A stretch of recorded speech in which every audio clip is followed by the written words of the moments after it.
Yeah, that looks better like that, I think. We were like orange and shit in the last one. Hey! What's up, guys? Hi, How the you fuck sexy goes it? fuckers. Oh my God, we're gonna fuck, huh? Stop screaming the children, Jay. Oh, it's The older one's still awake. Oh, And must be a kid. all she heard was, "We're gonna fuck." Thank you for that very much. We're gonna That's go find wonderful. Chuck, is what I meant. Duh. He's a live action superhero cartoon. How you guys doing? You sexy some bitches. I feel like I'm in a Michael Bay movie, guys. Look. Lens flare. Oh. That's J.J. Abrams. What? Learn your shit. I thought I said that. Oh, Michael Bay could do that. If it was Michael Bay, everything would be on fire. That's what I always wanted you guys. We got green smoke. We got green smoke. One of my dreams is to get a big flaming fuck sign behind us. It's never gonna happen. No, don't do that. My house would catch on fire. I want a Michelob, says Junior. I'm drinking one. You come over. I have plenty. Oh, how are you guys doing tonight? I'm doing very poorly. I had a bad sexual experience last night. Yeah, Ohio State lost. Oh. Is that your sexual experience? Yeah. Todd, what's up? Straight out the gate with the super chat. Do you guys have the new 2018 Myers mask? Yes, because our buddy Zach Cornett was going to send us one, so we weren't going to buy one. He actually bought it and is going to have it sent to us, but Trick or Treat Studios actually sent us one themselves. So we're going to take one and keep it, and then we're going to take one, and we're going to make a badass video, mask modification video. Do look Sub-Zero. It's Sub-Zero. But that'll be in an upcoming unboxing. It's already filmed, but yeah, we got it. Okay, well, the first thing I see right there, it says the doctor sucked. I'll tell you something about the doctor, because this is a spoiler talk anyway. So we'll go and talk about the doctor. I liked it up to a point. As soon as they did that fucking like ruin Halloween 6 shit where he was like, he stabbed the cop or Will Patton's character and just decided to put on Michael's mask. And I was like, no. It was I felt like I was in Get Out like that. No. Because he pops up, because it derailed and went right into embankment. I mean, what the fuck? Because he wasn't like Dr. Loomis at all. Like, I mean, we know that. But a lot like Dr. Loomis. Well, I don't think he was. I think he was kind of more of a reserved Loomis, I guess, if you had to pick him to be a Loomis. But the fact that they went totally left to get rid of him, and I think I know why.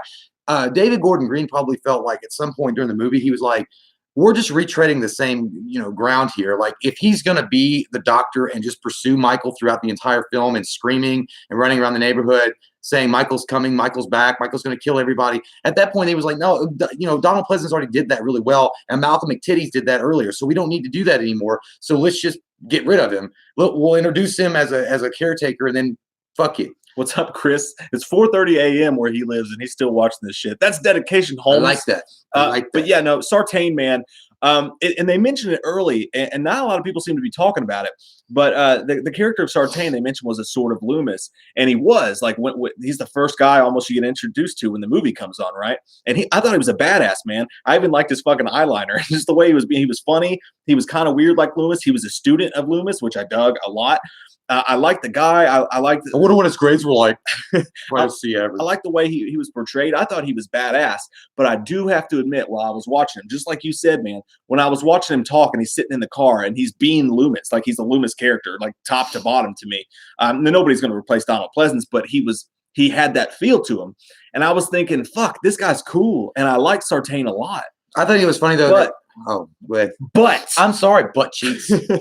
But I also thought while I was watching him, I was like, it almost feels like it's maybe too on the nose Loomis. Like, how are you just going to take a character and like have him be that much like Loomis and keep him around in the franchise? So I was a little bit felt weird about that. But when that scene happened, man, first, and when we did our review, we talked about the direction of two characters that we didn't like as much as we fucking love the movie. And this is just a personal choice. It doesn't mean it was a bad choice. It doesn't mean the movie was bad for doing it. But for me personally, to see Will Patton die sucked. Even though I expected him to die, he was just so good. I loved Will Patton, man. Yeah, he was so good to see him die like that.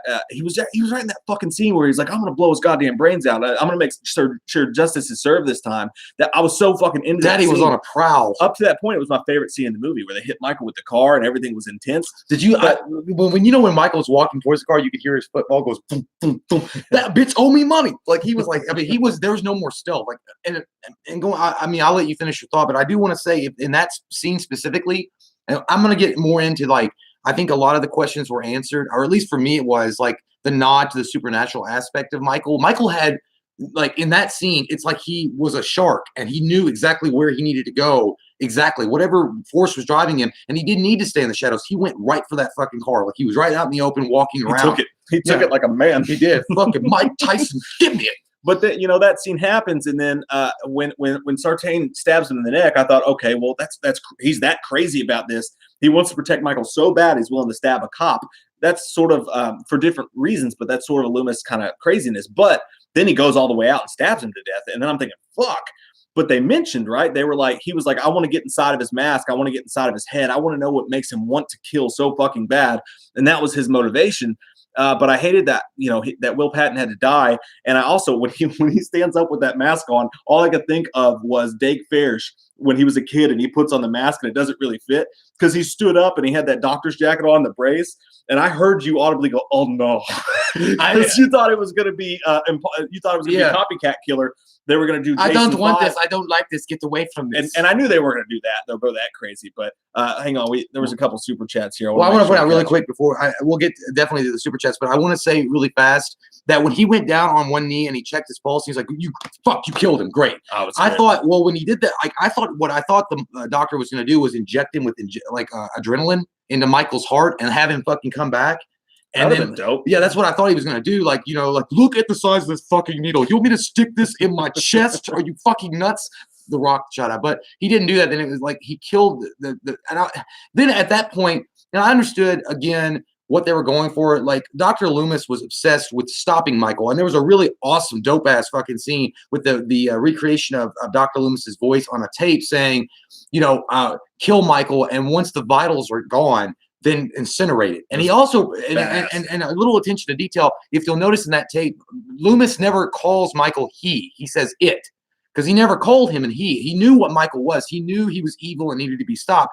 What this doctor wanted to do, which was contrasting what Dr. Loomis, his whole mission in Dr. Loomis was to put down and kill Michael and stop him from killing ever again, because he knew that whatever was in him, whatever force was in him was pure evil.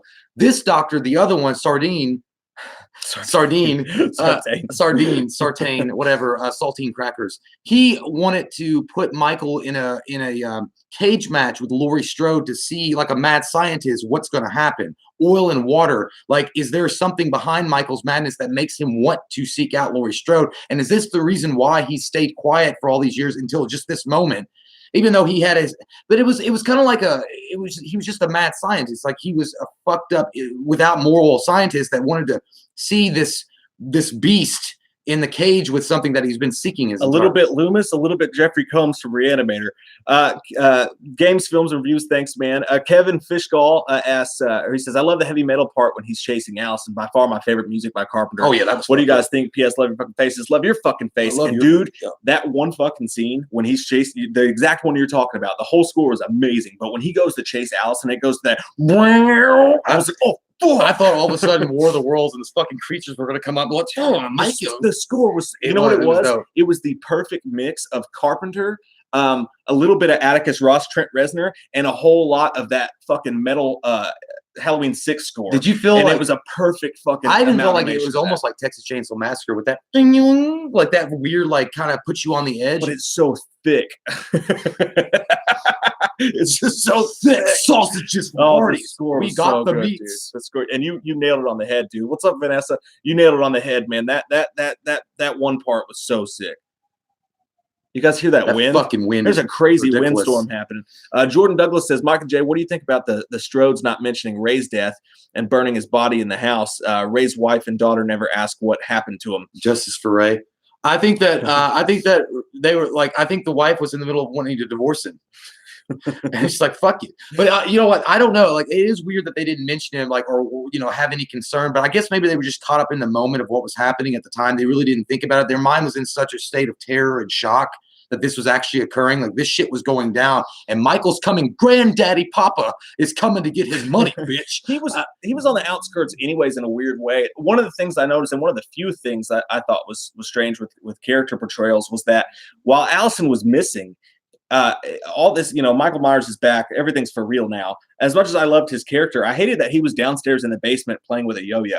It's like, dude, your daughter's missing, and he was just like, oh, I fucking like yo-yo. I think he was blissfully unaware of everything, and I think that was the character that he was going for. Like he was almost like a stoner that didn't really smoke weed. He just ate pot brownies. I know jujitsu. Yeah, and that part itself, like that really showcased who he was. And like when he's out with at dinner and he's talking about, which is another great nod about Lonnie. Mm-hmm. They used to hang out with Lonnie. Lonnie, get your ass away from there. That Lonnie. And he was like, oh yeah, he used to give me peyote and smoke weed and shit with him. And he was just like kind of a burnout guy. So I don't think he was I think he was a typical standard whatever kind of dad that you would have. It's like, I don't believe that shit. Your fucking mom's crazy and I have a house payment to make. Can you just not can you shut the fuck up? I liked his character though. That guy's really good. Cool, yeah. And this show's amazing. Halt and Catch Fire. If you guys ever get a chance to watch that, it's underrated as fuck. Zach, what's up, dude? Oh, Zach. Holy shit, Zach! I know Zach. Zach Attack, bro. Sons of bitches, I love you guys. We love you too, man. Glad you guys like the movie. Can't wait to see the unboxing of the 2018 Michael Myers mask. Drink up. Fuck yeah, dude. We're gonna unbox that one. And like I said, I didn't know that Trick or Treat was gonna send us that mask, or I would have told you, you don't have to do that or whatever. She didn't anyway. You're just a cool fucking son of a bitch. But we're gonna take one of those, man, and we're gonna make it worthwhile because we're gonna make some badass shit happen with that other mask. We've never modified a mask. We did once. But not to anything special. We're not good at that. But I've seen some people do some really cool things with those masks. So we're going to take one and keep it as is because, dude, Christopher Nelson and the FX team, we got to give a shout out to that fucking mask. Oh, man, that mask is so fucking dope. That mask, if the mask didn't work, the movie wouldn't have worked. As great as that fucking movie was, man, that mask, and I know we saw it early and we're all used to it, but I feel like not a lot of people are talking about it. And not just what the effects team did with the mask, but what they did with the gore, the way everything looked. That the boyfriend, when you don't see the kill happen, which I almost hated, but they made up for it because when the camera turns around and they've got his neck turned the other direction and stabbed into the fucking wall, dude, that was a stroke of genius. And also, by the way, did you guys notice Chris Nelson, who, by the way, is a friend of the channel, like, which is fucking cool as shit, man. He's pretty badass. He likes you, Chris. Coolest fucking guy, nicest fucking guy ever. But he's actually in the movie. The guy who made the mask, Oscar winner Christopher Nelson, the Oscar for Suicide Squad. He's one of the cops in the car when they're making the jokes about the peanut butter and jelly sandwich. And I know a lot of people are knocking some of the comedy in this because they say it didn't fit. I thought that scene was fine. I think that was fine. That scene was great. He was like, "I'll just do. You know what? I'm gonna choose not to eat with you. I'm gonna eat my own PB&J and fuck your sandwich. I don't want that shit." You gotta have to do the whole Subway sandwich. Subway sandwich.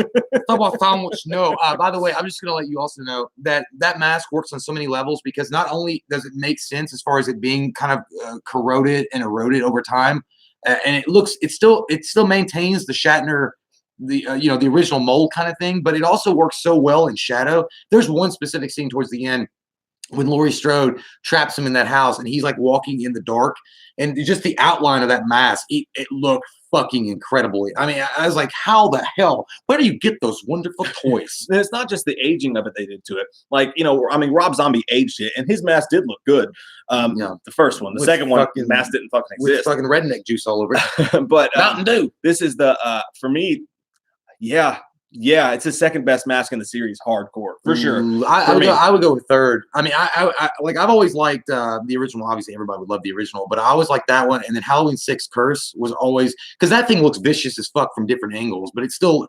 I love that mask, but I think this one. But this one for me is third. But I could see it I could put it in front of 6, but it's to me it's a top 3. Just like this movie, isn't that fun? It's so good, dude. Like I said, it's not just weathered, but it has so many different looks to it, and that's what they went for that, and they attempted that. And looks like my ex-wife's face, and it's after fucking tanning. And it's not something that's easy to do. Look at how many people have failed at it. They knew how important it was. I'm pretty sure it seems like just about everybody across the board took less money for this as a passion project because they truly loved it. And look what you got out of that, man. That's where it's fucking at. That mask, I can't talk enough about it. It helped make this movie what it is, man. Lindsay, what was your favorite death? Mine was definitely Dr. Sardines because he had it coming, plus that head tilt. That was a fucking badass scene, and he did have it coming. You don't fuck with Will Patton, and you don't tell Michael that you're going to do what I want you to do. And I liked it, by the way, when he woke up in the back of the police cruiser. Did you guys notice that he didn't even give a shit about, what was there, Allison?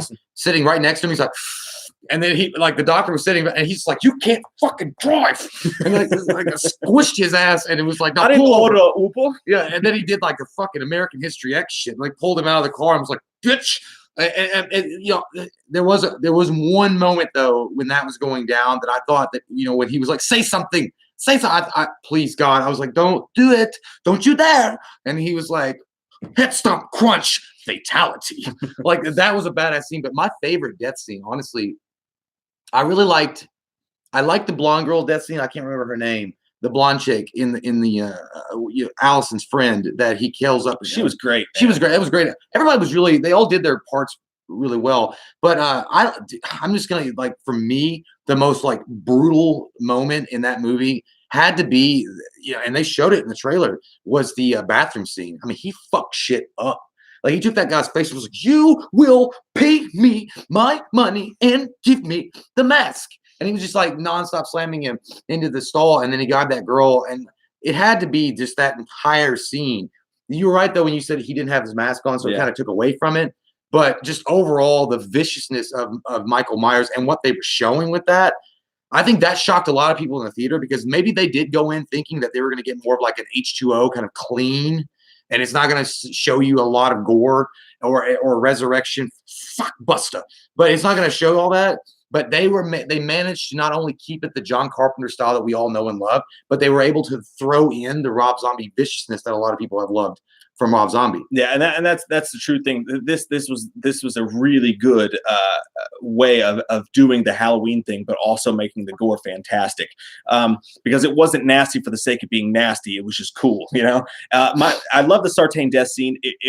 That one did feel weird to me though, because remember he head stomped that dude in H2 too, and it felt a lot like that. But it was like one stomp shit, was just though. like slap-a-tits. And then, he can't tell. He's like, "Where's all that knowledge now, dog?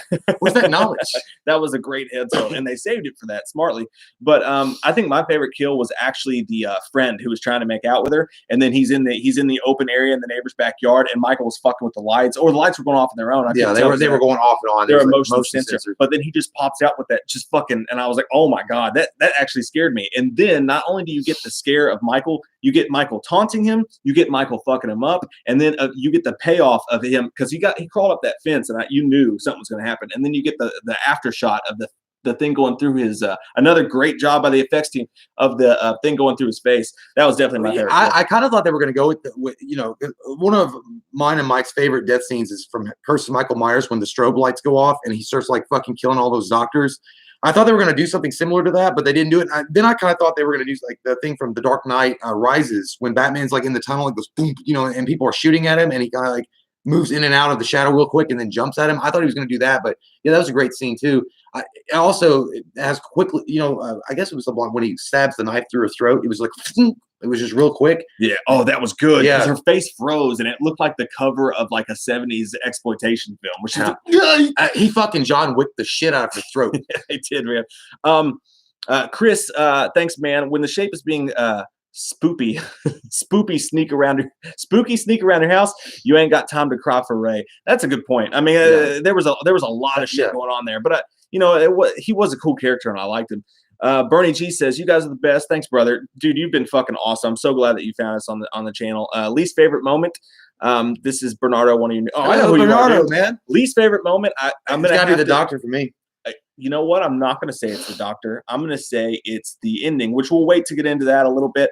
But I think, no, I like the ending, but I was upset by the ending too, because I'm so confused. And that's why we have to get into it later. But I think the doctor is close, but the way it ended, I'm not going to say it's a bad thing, because we don't know where it's going to go. But depending on where it goes, it could be the worst thing ever. But if they do it right in the sequel, which we all know has to happen, we'll get into that too. I thought the ending was more like, "What are you doing here, child?" But stop. But that Sartain thing with the whole killing Will Patton, it was like, "Ooh, child, what is you doing though?" Like, I didn't like. And then when he pops up, by the way, with the mask, I was like, I was like, no. Enough. It was cool. It was a very T2 thing, but just the fact fact he popped that up with the mask on. No. Yeah. I was thinking of the I instant, just thought that was but no. I'm talking about the Sartain thing when he yeah. popped up to scare the girl. He's like, "Ooh," I was like, why are you doing that? Take that shit off. Yeah, that's probably really my least favorite. Your But I Loomis wanted to go with credentials something are different. taken away. Anthony T. Wow, dude, thank you. How cool would it have been for an ending since we did not see the driver? If the last shot could have been the driver putting on a ski mask as he drove the girls away in the truck, that would have been like what? That would have been equivalent to the Man in Black at the very end of Yeah, I'm glad that H5. you know what. If you guys noticed it, I don't know. Like I thought this was another shout out to another Halloween movie, and you guys correct me if I'm wrong, but I thought that the truck that pulled up that they all got into the back of and it drove off into the darkness was that not? Did that seem like the Halloween 4?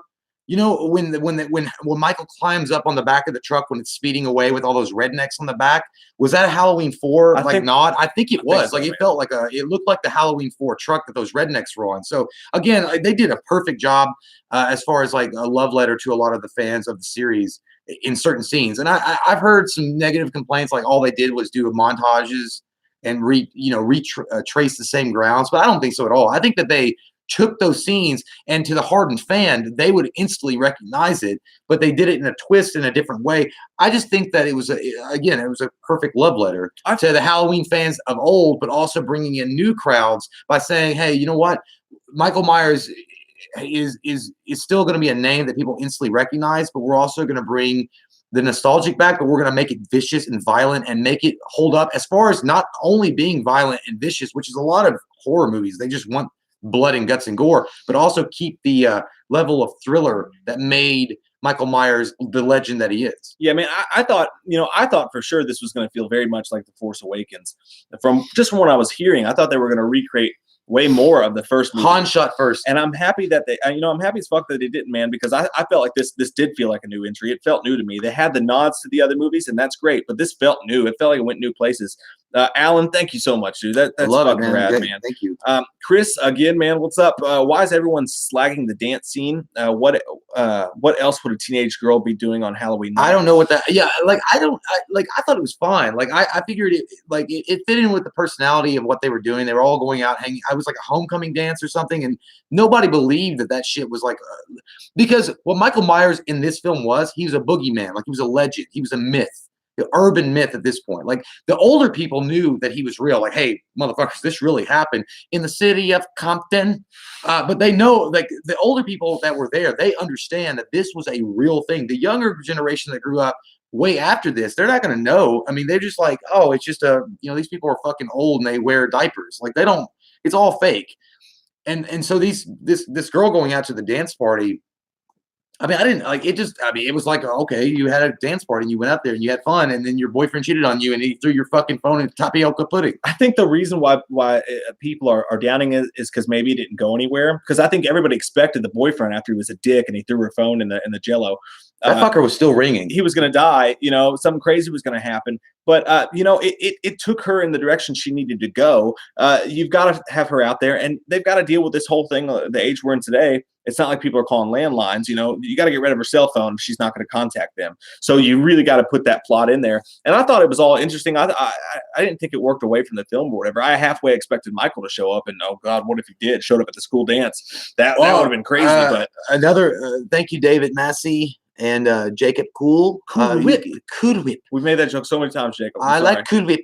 But yeah, I also want to point out that another thing that was different about this, and I know that some people, I think that somebody actually asked this thing on Instagram. I don't know, but said something like, "Well, let's talk about that dance thing." Oh, Michael kills a kid. I mean, Michael literally kills a fucking kid, and so that answer that like this is a different Michael. Well, maybe he was always the same Michael Myers. Like we just assumed, I guess, over the years that Michael would never kill children. We've had that. We've had that fight 100 times. Well, I mean, I never I don't know. Like he always had a Terminator-like purpose. Like and kids weren't really a threat to him, and maybe it reminded him of himself at some point that when he was a kid. But this kid, I guess Michael overheard him saying, "I would rather fucking go to dance class, Daddy. The teacher says I'm a natural." He's like, "Fucking bitch." Some people were, and that's again when people mention the dance thing, I thought maybe they were mentioning that from a lot of scenes because the comedy was one of the moments where the comedy felt a little weird.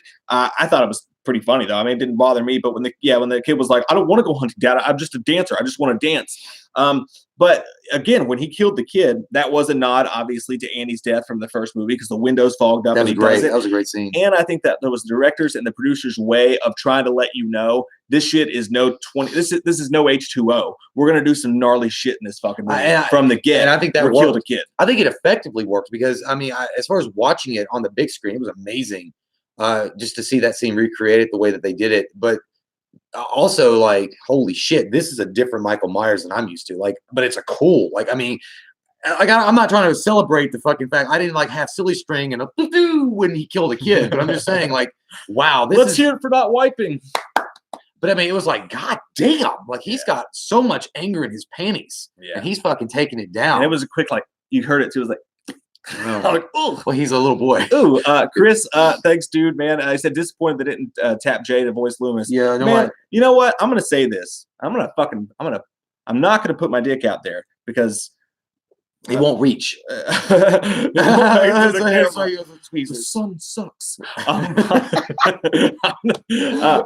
want to put this out there, man. I think I know that our version of Loomis is like jokey and it's funny and it's meant to sound crazy in Russian and German and like I don't know what it is, Chinese person. But I've heard you do Loomis like slow Loomis. I think you would have done a great job with it. I'm just gonna throw that out there. Well, thank you, man. You're welcome. That's so nice. I'm gonna get you a cinnamon bun.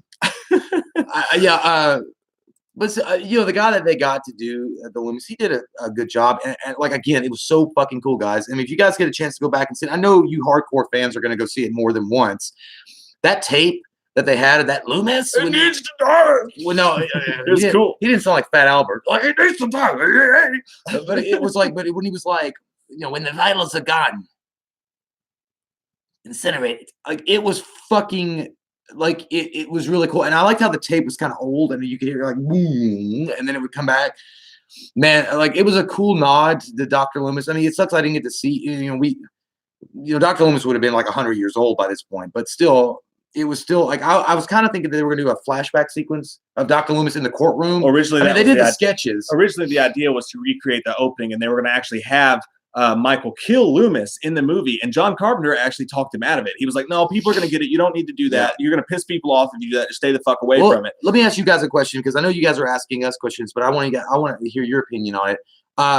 Do you think that if they had done a flashback sequence of Dr. Loomis, do you think that would have pulled away from the movie? Like John Carpenter said, he didn't think that was a good idea, but do you think that would have just added more levity to the situation, or maybe shown a scene with him talking to Michael, and then that Dr. Saltine Crackers, being in the room with him and kind of learning from what Loomis was doing and maybe picking up on like Michael's there's something really awful and weird and kind of intoxicating, I guess, about Michael Myers, like his presence, because that's what Dr. Sardines was all about. Like that. And also, stop trying to make fetch happen, Jay. What? With your sardines. I hate sardines. Say sartain. Sick of your shit. Well, yeah, and then he got a fucking magic rug or sartain. Blackest Eyes asked, do you guys think the movie suffered when not focused on Laurie? Do you think it lacks suspense? And how about the home invasions one single shot? No, dude, I actually like. First off, Laurie blew me the fuck away. Or Jamie Lee Curtis blew me the fuck away. I thought she was great, and I did like the scenes focused on her. But when they focused away from her, I got excited personally, just because I'm like, this is some time for Michael now. I wanted more fucking Michael. Every time Michael was on screen, he stole the show. Like, it was just great. It was like Heath Ledger's the Joker, man. Like, every time there he is, man. And so I never felt like it suffered. Also, not just because of that, but because the side characters in this were so good. And so many slasher films, especially today, they just get this cardboard cutout teenagers. And even the quick little kills that happen, man. Like I mentioned before, I was upset when her friend, the blonde girl, the Alakazam smoked the weed girl, died. Like, and the boyfriend. Like, I liked the characters in this. Like, I felt like I was entranced with every single person. The dad, Ray, I thought he was funny. I thought he was likable, for sure. And the home invasion scenes, man, I wish to God those weren't in the trailer, because they would have probably been the best scenes in the movie. But where you've seen them, it's hard to put them there in your head. Yeah, I don't think that the movie suffered or lost any kind of momentum at all when it wasn't focused on Laurie. I know it was kind of like her curtain call in this way, that a lot of people figured that it was going to be more focused on Laurie Strode and kind of made to be about her survival instinct and preparing for Michael, Macaulay Culkin style. But the fact that they balanced it, I think they balanced it really well. with not only Laurie Strode but Michael Myers when he was on screen, plus the new characters that they were trying to introduce as well to the lore and future franchise of Halloween. I think they did a perfectly good job. Now, I do think that Michael Myers, for sure, like Mike said, Heath Ledger, every time he was on fucking screen, like you just couldn't get enough of him. You were like, God damn, fuck bat nipples. Like he was like your Batman. Like he was your Michael Keaton Batman finally coming down from the rafters to say, he was Sting. He was Sting. Like finally, Hulk Hogan has a challenge. But yeah. Blaine, thank you. Laurie goes and sets her whole house on fire with all those weapons. If she's in the sequel, she's back to square one. LOL. Do you think David Gordon Green and Danny McBride should be in charge of the sequel? I will say I don't mind if they are. I'm not too butthurt if they aren't. If they want to be, they should be allowed that option for sure because they deserve it because they did such a great job. But if they don't want to be, I'm not upset as long as we get the right people to do it next. But yeah, when she sets all of her house on fire and those weapons, she is back to square one. I wonder what kind of insurance she has. This is a perfect time to talk really quick about the sequel because you know that they're going to do one because they said if the movie does well, they're going to do one. They already talked about writing one. They almost did two at the same time. I don't think there's any doubt this movie is going to be successful. I don't think there's any doubt there's going to be a sequel. Yeah, so let's talk about that. I mean, that's one thing that just threw me the fuck off at the end. I thought for sure Laurie was going to die. That's why. Well, here's the thing. I think I would have made her go out in the hero style that she deserved, which what I assume. And like, I mean, nobody really thought that Jamie Lee Curtis wanted to do another one after this. Like, I mean, this is it. She's been super into that. I know, and she's been into it, but I think that she should have grabbed Michael when, he gets locked, right before he gets locked into the basement, grab Michael, had him shut the gates, had him shut the fucking, the basement bars, and then burned with him, or taking him down in the same way that Dr. Loomis did when he was like, now we burn in hell together, Nate. Yes, you like some sausage? And like this fucking like whatever. That's what she should have done, and then her character arc would have been done, and maybe you could see her burning. The fact that, and now here's the only thing I might go with here, and this is what they might do, because I definitely don't want to go from what happened with H2O when they got to H8 and she just died unceremoniously, like off the fucking top of a building, and that was it. Like I don't want that to happen. I think that she had been, injured. Yeah, she wasn't. Her stomach was bleeding, and she was like being carried, to this thing. I think she might die on the back of that pickup truck before they even get to the hospital. Maybe the new one opens that way. Maybe they already filmed it. Yeah, and that's that, because if you guys look at this, like look at Halloween 1, the original 1978, to Halloween 2 in 1980. Basically, that's the same, or 81. I'm sorry. 81. I had to be that guy. Zucchini, fucchini. But yeah, okay, 81. It's the same movie. Like it goes from Halloween 1 to H2. It's the same night, and it's one movie. I think they're going to do the same thing here, whereas that the sequel would begin right away. Michael somehow escapes because he found a fucking weak part of the wall and was like, hey, check this out. I kick this fucker and then back away. Whatever it may be that he gets out because Michael's alive. And as the pickup truck is rolling through the darkness, they're like screaming for Laurie and she's dying and she dies. Or as she's dying, she says her final parting words to maybe her granddaughter or her daughter about he's not dead. You got to see the ashes. You got to see the body. And if you don't see it, or if you do see the body, you got to kill it. I don't know, something like that. But I think that is the way it will go out. Like it'll be one continuous stream to the next. But I also will say at the end of this movie, I think for sure, because I know the bonus credit scenes where Michael's breathing. I mean, at this point, guys, like Michael, his fucking fingers and hand was blown off. Like, what the shit? He better regenerate. You know what? At the same time, I know, That's that I know, but I don't want him to have one hand like Captain fucking Hook trying to. I don't like that, but I mean. I thought that as soon as she blew his fingers off, I was like, Michael's going to be 3 fingers really from now on. He's walking around like, fuck it. But he grabbed her face and was like, whoa. Yeah, but it looked weird, but I like it. Yeah, so he has one hand basically. By the way, I'm going to get to my point though. He had one hand. He was shot in the fucking hand. He was shot 6 times in the original one, 40 years before. And then also he was shot again in the fucking neck. By Laurie's daughter. Shot in the back of the shoulder. Shot in the back of the shoulder. And then by a 357 goddamn Magnum, by the way, which, holy shit. Just not gonna touch it. And then thrown down the steps. And then Michael's like, hello. And still sets up. And by the way, hit by a car. Yeah. And he's still alive. Like he's still walking around like, people owe me money. Like I keep going back to that because that's the only focus he has. And supernaturally, he's supernatural, but they were smart how they kept it vague, like John Carpenter did. Like, you don't know. And I guess in your brain, you could say, well, psychopaths like that would have like an extra boost about them. But not for that long. But not for that long. He'd bleed out or something. And again, that was perfect the way they did the supernatural thing because, like you said, just like you said, he was injured. He was critically injured. He definitely should be dead, but nobody came out and said he's absolutely fucking Jason Part 8. Like, no one's gonna do that. It's what Carpenter did. He always wanted it to be a little bit mystery. That's what Michael is about. That's what it should be about. That's what Rob Zombie fucked up, as good as the first remake was. They nailed that because he got injured. He got injured bad, but he's never fully dead. And I do think at the end of the movie, I think for sure. It would have been interesting if Sartain hadn't died because I would have assumed, okay, Sartain, the next movie's going to open up, Sartain is going to drive a truck through the house and rescue him or pull his body out of there or something. But that can't happen because his head got squished like a fucking watermelon. But I do think that the house will fall down around Michael and maybe he finds an escape route. He gets out. But I love, dude, how he stood there against that gate and looked her dead in the eye. That was some cool shit. It was the perfect personification of going back to what the teacher said in the very first Halloween about fate and how you can't escape it. And that's what it is. And what Sartain mentioned about that, how they feed off of one another. He sat there and let himself burn, didn't look for an escape, didn't freak out, didn't do anything. He was one-track minded. He was like that like if you were playing that old mouse game on PC and you got blocked off by a maze, he was just like, dun, dun, dun, dun. He just stared at her while his ass blew up because that's his only fucking goal. I think that the only fitting that could have happened at the end of that movie is if you'd play like Terminator. Give the thumbs up, like back away. Like, yeah, I mean, it was, but I mean, I don't know what that says about me or any Halloween fan, but we was like staring at her. I was like, no, Michael. Yeah. I wanted to say was like, just come out of here.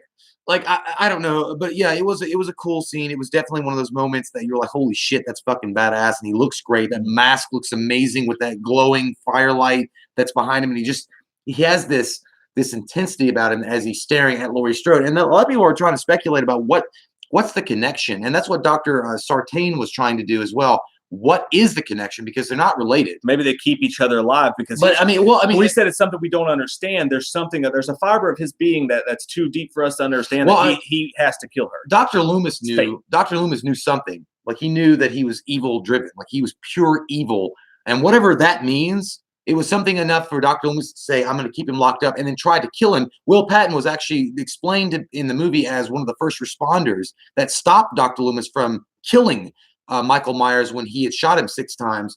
I guess Dr. Loomis had come out with the 357 or what? I'm fucking done with this shit, Michael. I am done with you, not liking your tapioca pudding in jam.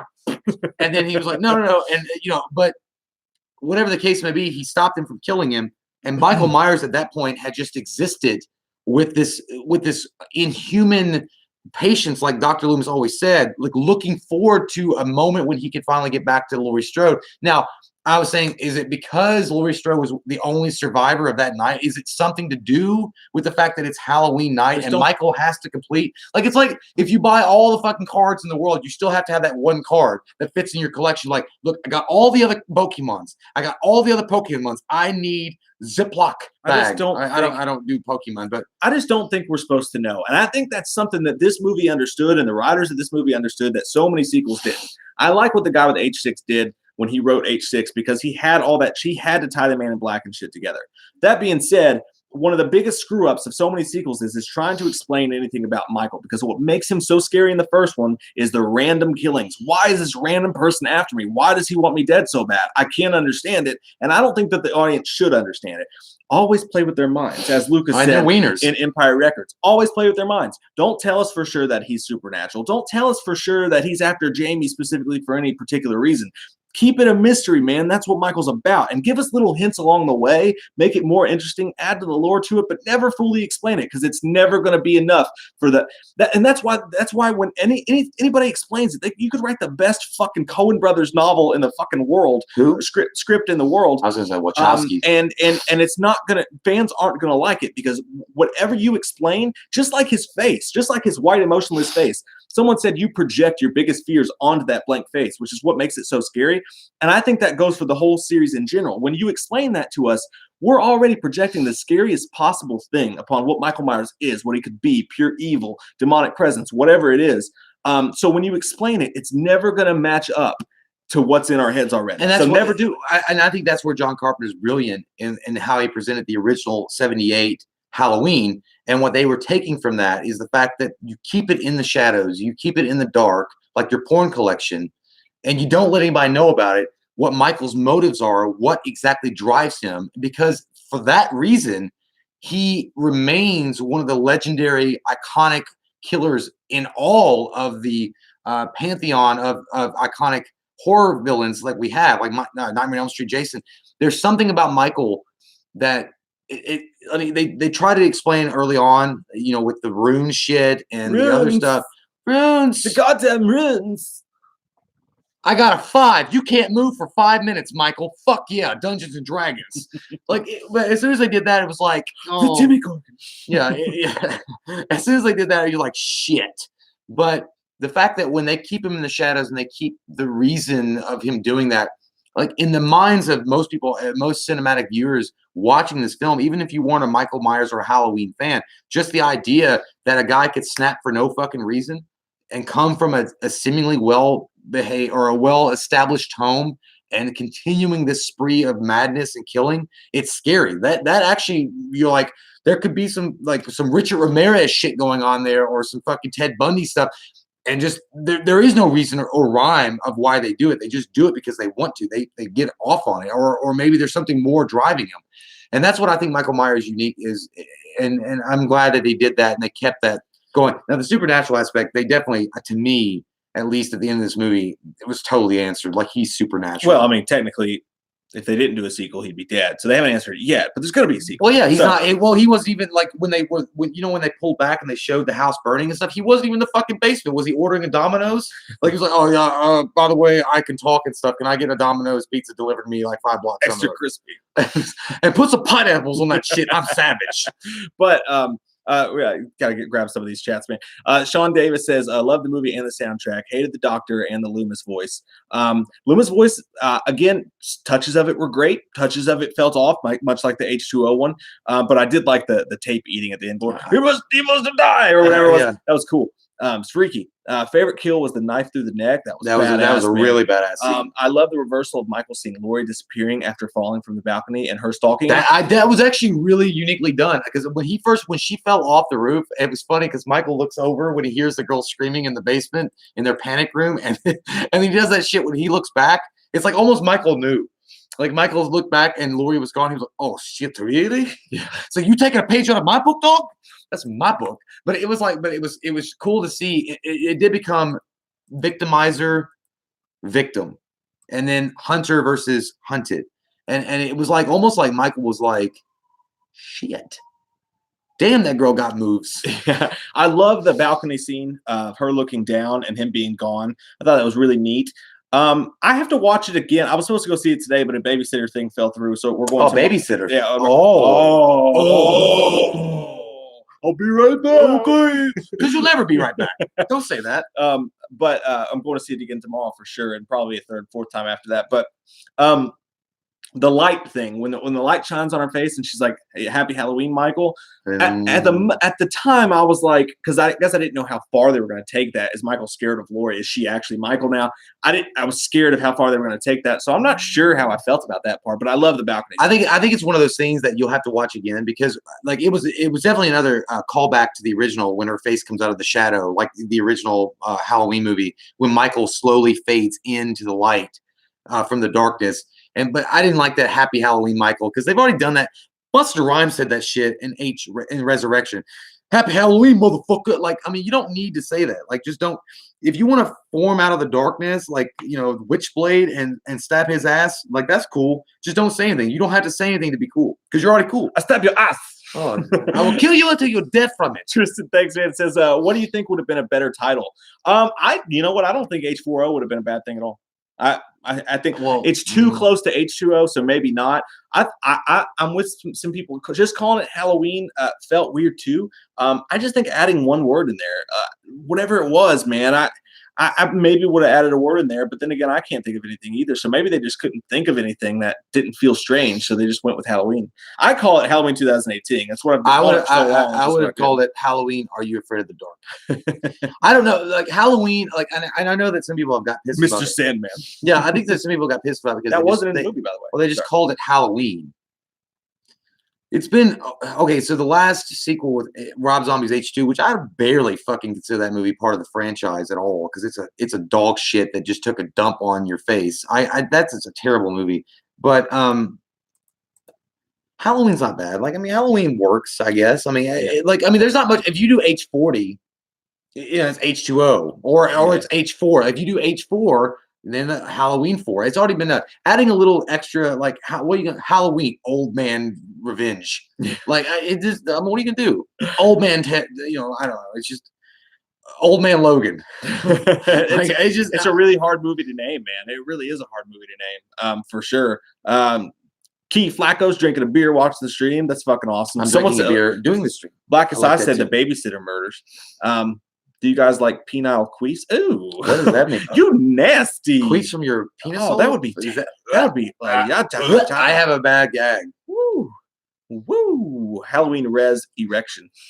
What do you? Nigel says, "You're like Ric Flair, like woo." Where's David Mace asks again? Where's the Myers house? Honestly, dude, they've touched on the Myers house just so much. Like, it's had its place. Like, I think after Resurrection, I was like, I'm going to step away from it. Like, what do you mean? Like, where's the actual Michael Myers house in the movie? Oh, it's in Haddonfield. Like, no, like, where was it? Why didn't they show it? Because it was burned down. I think they've done so much with it. It was sold by the realty company, Strode. He finally sold that bitch. He did. He's a terrible realtor. Thank God. If he was just a little bit better, this would have been a whole other family under all this. It's your dad's fault. This whole fucking thing happened. A curse all over again. Jesus.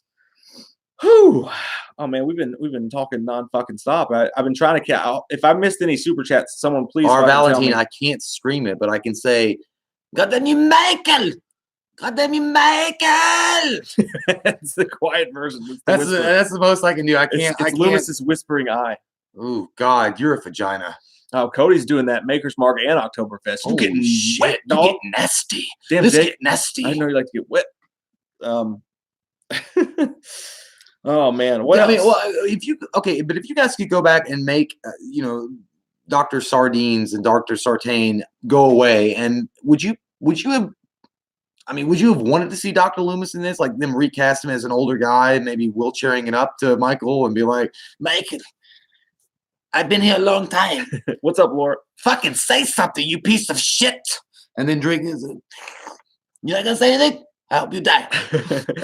Would you want him in it, or maybe that background? Maybe the background thing, as far as like flashback and him in the courtroom. No, I think they did. I think they did great. The voice, wasn't spot on, but no one's been able to do it yet spot on. I think, what the best Loomis moment in this movie is Will Patton and the character speaking about what happened, about Loomis at the end, and then the writing around what he said about him being incinerated, like you mentioned, like whether you like the voice impersonation or not, what he said, the dialogue he said was really cool, and I thought there was nice mentions of Loomis in this without going too far and CGI him or having someone else play him. I think they did a good job with that. Yeah, and they did. And again, I really dug the shit out of that. I for some reason, that Loomis tape really, for me,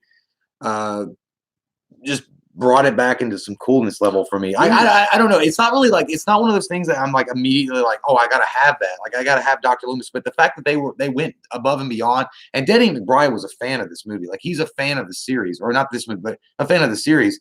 That the fact that they went above and beyond, I think, with Blumhouse, a huge production, and made sure that they put Dr. Loomis in there somewhere is to me really cool. Yeah.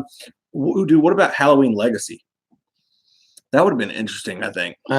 Because if you imply legacy, it's like he passing it on to his fucking son. Halloween teaches him how to hunt. Sartain's nightmare. Oh shit! I'd rather not. Can I get a new table, please?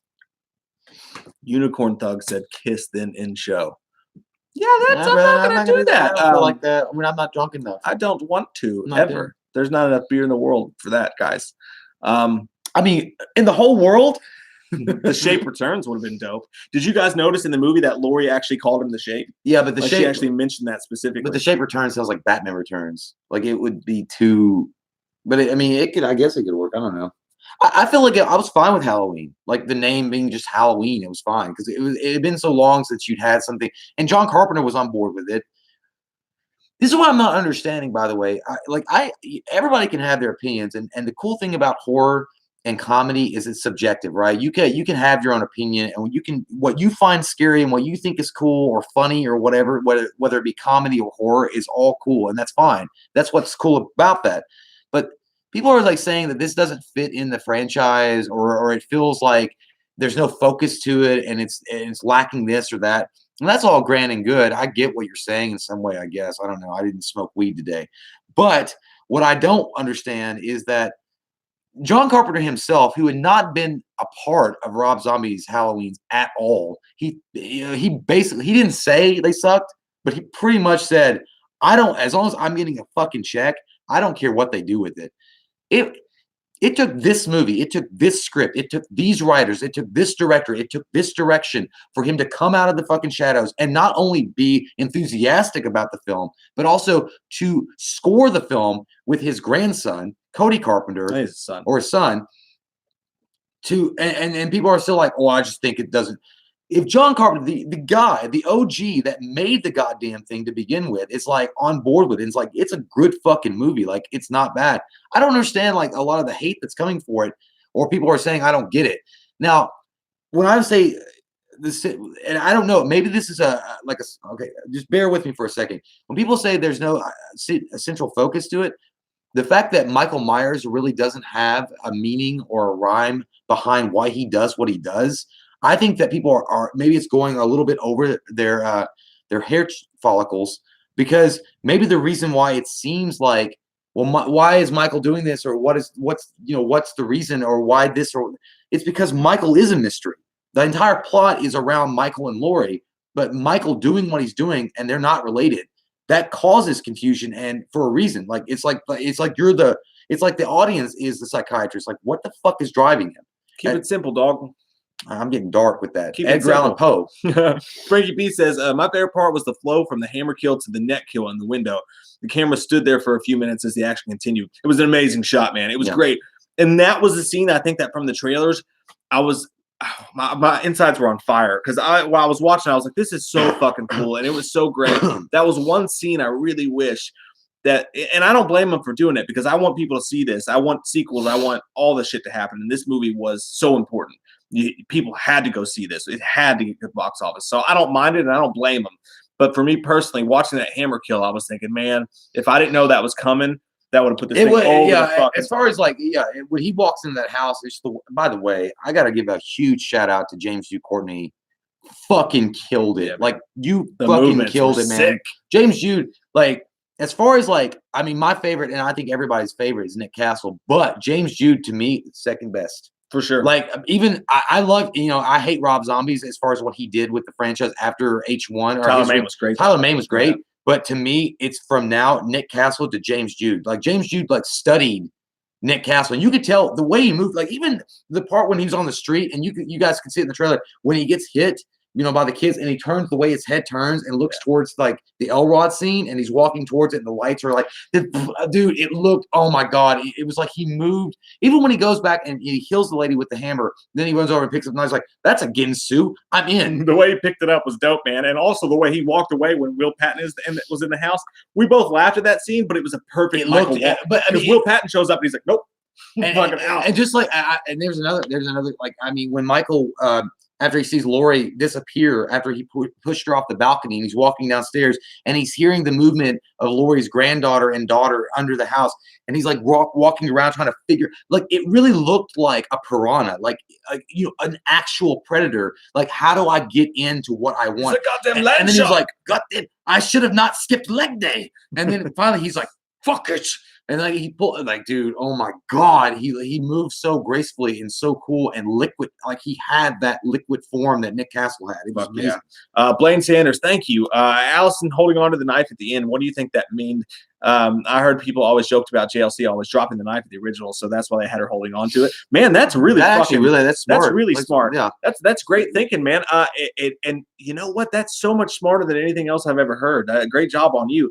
Because I heard somebody say they thought that where she mentioned he spoke to her, and obviously she was doing that to get out of the car. But maybe some people say evil can be transferred through spoken word, and maybe she had some Myers in him. I don't think anybody's going to do that. I think we're smarter than that now with script writing, and that's why horror's doing so good these days. No one's going to make Allison the killer. I think that's poopy crazy. But yeah, they already tried that with Jamie. I think it's a way of saying she's got the knife now. I think it's a way of saying that she's the one that's going to have to defend her family now. Maybe not defend her family, but in a way, she is the Laurie's passing the torch no one wants to her, and I think that's maybe one. Talking about getting deep, dog. Anything else? It's just a cool shot, maybe. I was thinking more of just like she was in a traumatic shock grip in that moment, but they just focused on. I know, and she's holding the knife. Like if you were going through that personally, and you had just experienced this fucking mass murderer trying to kill you, and you'd use this knife at some point, maybe you wouldn't like let go of it. Like, or if it was a gun or something, you would be gripping it tight. And or that, or you're gonna go chop onions later on. She liked the knife a lot. I don't know, but yeah, it kind of reminded me again. Definitely to me, anyway. I want your guys' opinion. I felt like it was a Halloween 4 throwback, but it kind of felt like a Texas Chainsaw Massacre end when she's driving away, that. But not like she's not crazy and screaming and looking like Sherry Moon Zombie without 3 days of bath, because that's what Sherry Moon Zombie looks like. But it was a cool scene. I mean, it was all right. I like that scene. Yeah, who knows? It's speculative. I mean, we don't know. I'm just confused at the fact that Jamie Lee Curtis is still alive. That's where I am. I don't. What are you going to do? Anthony says, "Thank you, by the way. Your thoughts? Did the male journalist die in the bathroom? Assault twice. Last shot, he's still unconscious. Great point. Because here's the thing. I think he's dead. In the trailers, man. In the trailers, and we didn't pick it up the first time we did the trailer reaction. We thought Michael like headbutted the fucking trailer, but a lot of people pointed out." He's holding, it seems at least, a severed head. Sure, I thought it was a severed head. He's holding the severed head of the journalist and banging it. So if he is in that trailer shot holding the severed head of the journalist and banging on the door, that means they had a really good reason to go back and retrofix that, because in the movie, that's not what happened. He didn't have the journalist's head cut open. You saw him cut off, that you saw him fight the journalist. Now, maybe that's just to surprise people in the movie. But again, I thought that too. You don't see the journalist die. He may play an important part in the movie later. And I think it was Cody that mentioned after the movie my brother, the sheriff, the sheriff that's talking to Will Patton in the hospital. That's like, what are we gonna do? You know, it's fucking. We're canceling. What are we gonna do? We're gonna cancel Halloween. I like that guy a lot. He reminds me of people in other horror movies back in the day. But I think he reminds me of the mayor in Jaws. Well, like, it's like, well, I'm not gonna tell people to get out of the water. But you son of a bitch. Just the way he is, though, the way he delivers his lines and stuff. I thought he was pretty cool. Or the dude from Jason Goes to Hell. Yeah. The guy that's. But he's not like. But he's all taken it as a joke. I'm just saying though. I'm just saying. I think that. He mentioned that he wasn't used. He felt like a throwaway character. I think that they know there's going to be sequels, and I think that character, and if the journalist is still alive, that character as well, and maybe who knows who else is going to be used for sequels. I think they're placed there for a reason. I would say that. I mean, I don't know. I don't think he's going to be alive, dude. His face was turning into Hamburger fucking Helper. Like, I mean, you got smashed that many goddamn times in the bathroom stall. And you look like the bridge of your nose is fucking broken. But I'm just saying, if he was headless in the trailer, there could have been a script point at some point where they were like, "Oh my god, I have this amazing idea for his character to come back in the sequel. We got to retcon that," and that could have had something to do with the reshoots. Michael never left anybody alive, and he didn't. I mean, he left the baby alive, which was, I mean, at least thank God he did that, because at some point I thought when I heard the baby crying when he was in the Elrod, like you hear crying after he killed Mrs. Elrod. It's not Elrod, but that Elrod scene, I was like, oh, fuck. We're getting in some dangerous territories here, Jim. And he left the baby alone. But at that point, he's never left any victim alive. He killed the journalist, the girl journalist, made sure that she was dead. But he smashed that motherfucker's face in enough to where he was like, if you were even remotely alive, I'm going to kill you. Like, I don't think that journalist is going to be because I think that he would have been mentioned when they were pulling the bodies out of that bathroom with Will Patton. They didn't have we got one survivor. They would have made some kind of mention of it. He's not alive. It could be sneaky. I don't think so. I don't think so. That guy, especially if they filmed it with the original intention of him dying and then decided they want him for a future movie. By the way, that one scene though, speaking of that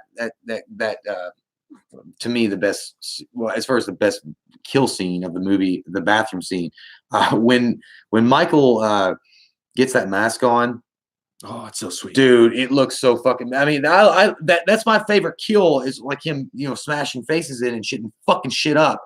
Even though I will agree with you, the fact that he didn't have the mask on when he was doing it, it was like shit, just a bit. It's almost there, but just a bit, just the tip, Yeah, just the tip. It bothered me that he didn't have the mask. But when he on put that mask on, I felt like I was watching like the real version of Imagine Dragons Thunder. I was thunder before the lightning.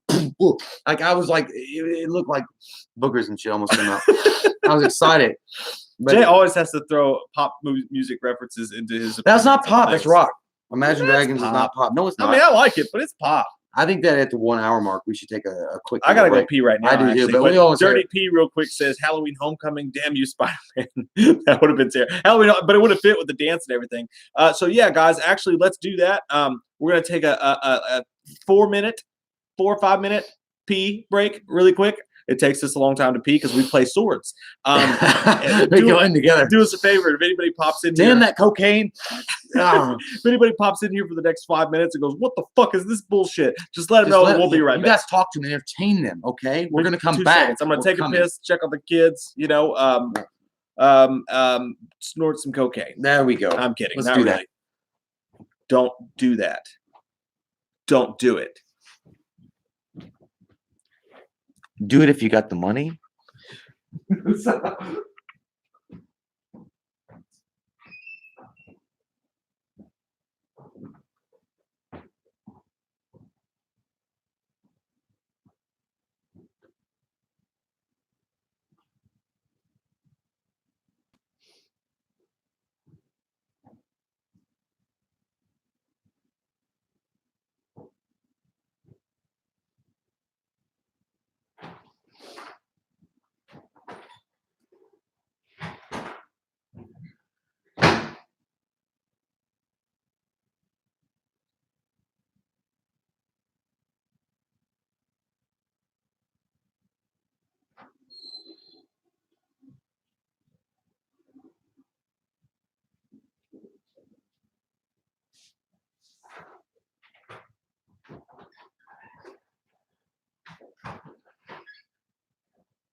Some nun shit.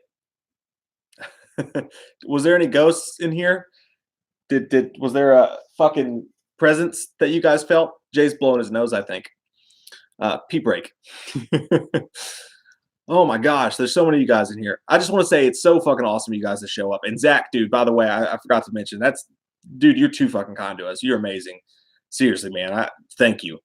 You guys are so fucking rad, though. I want to cuddle you all into my bunk tonight.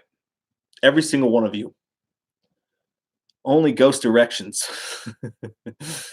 Adonis, you thought there was too many Easter eggs, man? I actually felt like I was worried about that going in because they mentioned there was going to be so many Easter eggs. And you guys ever watch like a Marvel movie and you just feel like you can't enjoy it because you're going to have to notice this and that and all these tie-ins and shit like that? I was worried about that, but this movie was so suspenseful and so fun that I caught a couple things. Like I caught the gauze from H4 on the table, but I wasn't even concerned with catching spoilers. I mean, not so much, but Easter eggs. I just was enjoying the fuck out of the movie. I love Easter eggs. Full of candy and sometimes money. Fuck April. Mine were never full of money. April is the month that I'm kidding. All right. Phew. Cuddle my nuts.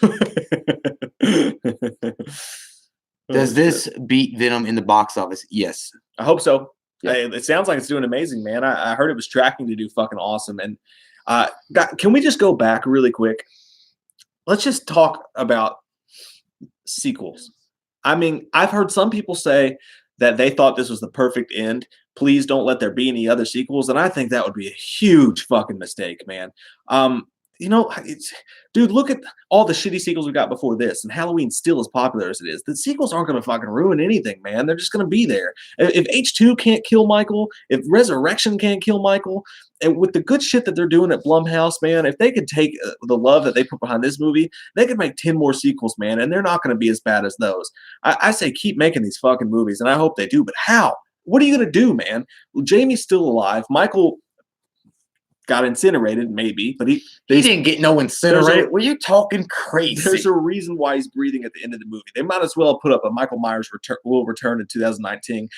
Let me ask you guys this. Would you guys want a yearly Halloween movie for them just to keep the shit in a constant production and pop out a new Myers film every Halloween? Would you guys want that? I fucking would. Yeah, I mean, okay, yeah, you can get stupid with them as far as sequels go, but I don't think that they're going to fuck this up.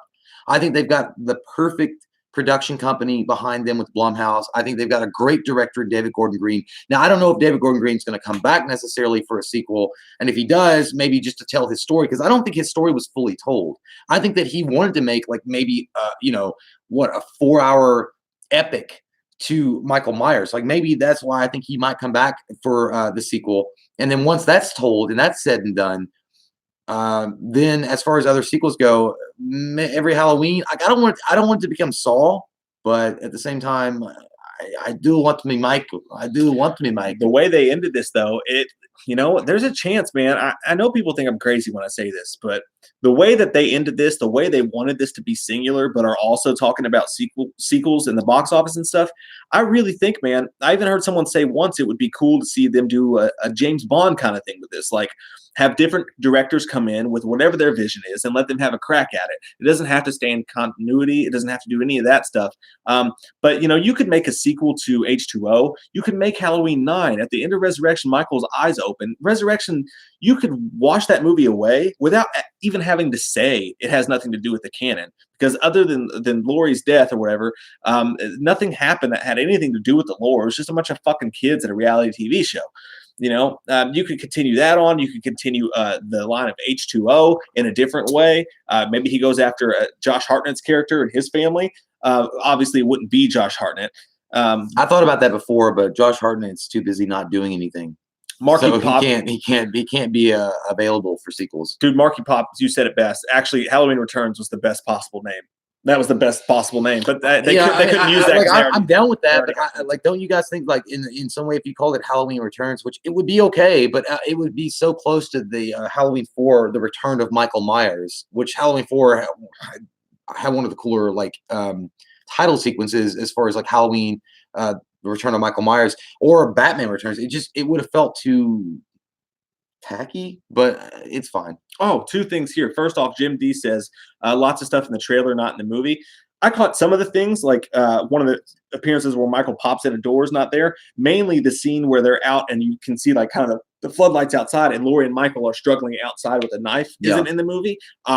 Let's hope to fuck that the Blu-ray is going to come out with a badass Oh man, director's cut. I think it's gonna get some deep dark shit in that Blu-ray. I can't wait for that Blu-rays, and I hope we get a steelbook too. I hope it looks like it's like a hologram, like those Marvel cards that you used to get, where Michael's like, ooh, ooh. Delaney Stewart brought up a great point that we haven't talked about in this spoiler review. Talk about the pumpkin in the beginning. Ooh, okay. So my favorite opening sequence of all the Michael Myers Halloween movies that have come out is, and you guys like, I don't like the movie, but Halloween 5 when he's like slicing that fucking pumpkin up, I like that shit. Like it feels vicious, it feels mean, it feels like it should have been the opening sequence to like say the Curse of Michael Myers or a Rob Zombie Halloween, because it feels like it's going to be like a really different Michael Myers to see. The inflation of the fucking pumpkin, I was entranced by it. I mean, I was there. I was like, it's happening. I mean, you bought that shit at Garden Ridge on sale, but it's like, it was weird. It was like, yeah. So, are we gonna get in the pool later on? Like, you're still blowing this fucking float up? I liked it. I loved it. As soon as the orange lettering came on, all three of us were like, "Oh fuck!" Yeah, dude, it was like so cool. We all held hands, like, I have seen the coming of the Lord. And the pumpkin thing's one of those expectations. Like, I think if I expected this movie to suck, and if it wasn't made by people who love it so much, if I wasn't anticipating the opening so much, I would have liked it initially a lot better. But I thought it was great. I thought it was really good. Maybe the third or fourth best opening in the series. The Halloween 4 had a great opening, like you said. Halloween 5 with the pumpkin slashing. My favorite opening is Halloween 2, where the pumpkin breaks up and there's a skull inside. That's badass. That's the best one, I think. But yeah, I think it's after those. I think it's the best one. So I mean, that's pretty great. But I just felt like Michael in Halloween 5 was like looking at it, was like, this is a fucking weak ass pumpkin. I'm gonna make sure that people know how to carve a jack-o'-lantern perfectly. And by the way, Michael is a skilled artiste from France. Because when he slices that fucking pumpkin, it looks perfect. I was like, God. And there's no. And ironically, the director of that movie was French. So there you go. Holy shit. Freedom fries. Sebastian. But no, I liked it. There was something weird about it. I can't put my finger on it, but I did like it. I missed one there. Tanya Alt, one of our Patreons. Thanks, Tanya. Hey, Michael J. Saw the movie, just didn't like it. I felt the storyline could have been better. I was bored halfway through the film. God damn me, Michael, Wham was awesome. Thanks for all you do. Hey, it's all right, man. I respect your opinion. Yeah, people have different opinions. It's all good. Like, if you didn't like it, I could see where they could have tightened some things, I suppose, like as far as like making it more universal. But they went a direction they went, and I think it worked for us, and it worked for some other people. But if you didn't like it specifically, it's no big deal. Like, I think a lot of people who didn't like the movie, and I'm not saying you or anybody in particular, like, you can not like it, you can hate it, and do whatever you want. That's cool, man. It's a movie. I mean, it's a fucking movie. I'm not going to hate somebody because they didn't like a fucking movie. Like me and Mike like Man of Steel and Batman versus Superman, and we get hate for that all the fucking time. Yeah, but I think there are a lot of people out there who are hating on the movie who just like Man of Steel. They had their idea of what it was going to be. And it wasn't about the movie being good. It was about it being what they wanted. And again, I'm not saying this is how you felt. But when it wasn't what they wanted, some people understand that and they go, I wanted something different. And that's cool. And then you got another group of people who go, it fucking sucked. It's a piece of trash. They should never make it. I hate it. I'm going to boycott it and tell my friends not to see it. And I think that's the wrong way. They say that? There was people saying that already? I'm sure. But I'm just saying, like, I think there's so much anticipation. It's been so long. So when people don't get exactly what they want, they get offended in a weird way, and they have a bad reaction. But I think I think that them coming back and what they did, even though it might not be exactly what some people wanted, that it didn't live up to the expectations or the hype that they wanted or they needed. I still think that the idea that they're making this movie is doing very well at the box office, and it's going to continue doing well, is for all reasons and intents a great fucking thing, because it's going to open the door up to Friday the 13th, Nightmare on Elm Street. Like, we needed this movie to be successful, and by all accounts, it's fucking successful. Like, it's doing the numbers that it needs to do to make sure that that door swings wide open and Carol Ann can come back to the light. I think, dude, I honestly, I think it was so important. Because I mean, so important that the movie was just well made, that it was a good movie, that they didn't fuck up anything super serious. Like they didn't tarnish the franchise in any way. They didn't make a pure shitty movie. I think everybody can agree, for the most part, that whether you liked it or not, it was a well-made movie. It was taken seriously. It had good acting in it. It was filmed well. It had weight behind it. And I think it's hard to deny those things, whether you like the way it went or not. I get, but that was so important. And I think from the first trailer, maybe even from Jamie Lee Curtis coming on, plus the first trailer, I think we all knew it was being taken seriously. It was in good hands, and that was very important. Well, I think that they definitely didn't butt fuck a unicorn or have any kind of like MTV Music Award bullshit going on. Because if they had gone that route and made it just a very simple bullshit straight away, it could have been like if they had made it like a straight to DVD release, which is what Resurrection should have been. I mean, let's be honest. It would have tanked, and universally people would have dogged it and hated it. But I think that I read a comment at some point. I don't remember your name, man. I'm sorry, but there was a comment on one of the videos. I think the non-spoiler review that we did. I don't know if it was the non-spoiler review or if it was the Q&A live stream that we did a couple of days ago. But somebody was like, just remember that the 1978 Halloween was not an instant classic. Like people didn't love it right away. They didn't like it. Some people just felt like it was just borderline mediocre and bullshit. It took time for it to get to a point where people are like, hey, you know what? After watching a second and third and fourth time, after it became available on home video, they're like, I'm kind of into it and I sort of have a boner. I don't know where that came from. Maybe it was the lotion. I'm hard, Steven. Yeah, but Batman Fan 27 says, do you think it would have been an interesting idea to do an anthology with the series, bring back Michael every few years? I'm gonna say no. I'm gonna say hard no. I know people want that idea and that people like it, but the thing is, man, is that like you can do an anthology series with anything. You know, it's kind of like them making the show on Sci-Fi Krypton without Superman or Gotham without Batman. Like I know people love that, but I just never did. And I know they're talking about doing a TV series for Halloween still, but I just think you can do an anthology series and you can call it anything. You can call it anything you fucking want to. I think when you put the name Halloween on something, people expect Michael to be there, and I don't think they should ever go back and try to do that again. Yeah, I just don't. I don't even think they should do a TV series if it's not going to focus on Michael. I wouldn't do it. I think a TV series would be awful. Like honestly, because again, the whole idea of Michael is to be mysterious. He's a mysterious serial killer that does what he does without rhyme or reason. As far as like they can't figure out what Michael is. So to do a TV series or to do any kind of exploratory backstory with him, to me, is just kind of crossing the line to be like, hey, he's doing this because he liked to touch hamsters' balls. Ooh. Yeah, it was weird. That parakeet was raped. God damn it! You should never bought him a parakeet. Another thing too. The reason a TV series I don't want, and like I said, Malek Akkad just did an interview and he was like, "That's still a possibility." I don't want it. I want as much Michael as possible. But the thing when you talk about a TV series, what you talk about is you're giving them a lot of chances to fuck up, because if you're doing a TV series, right, and say it starts not doing so well, two things happen. They need ratings. So maybe they do something drastic to get viewership. Like this Wednesday night, tune in to see, Michael have sex with a pineapple. Whatever it is. I would tune in to watch that. The engagement is off. And finally, Michael would make it work. Oh, it hurts. But what happens when it goes on CBS or some shit or whatever, and they're like, oh, we need ratings this week. You need to do something drastic. And they change the lore of Michael forever. That's one thing. The second thing is, if the TV show is unsuccessful for whatever reason, and this TV show goes down the tube, then the studios assume the interest isn't there. So then they halt production on the movies. So that you're doing a thing like, I'm risking a TV show for the sake of future films, and I'm just not willing to do that. Nah, I don't want to do that. Like, well, they tried it with Nightmare on Elm Street with Freddy's Nightmares, which I know a lot of people like.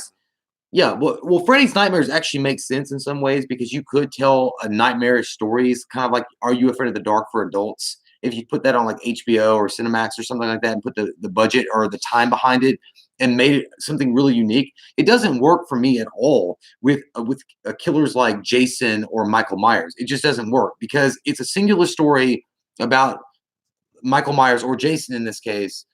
I'm talking about and they're not like, they don't use dreams or any other bullshit like that to kill their victims, and they're not a ghost.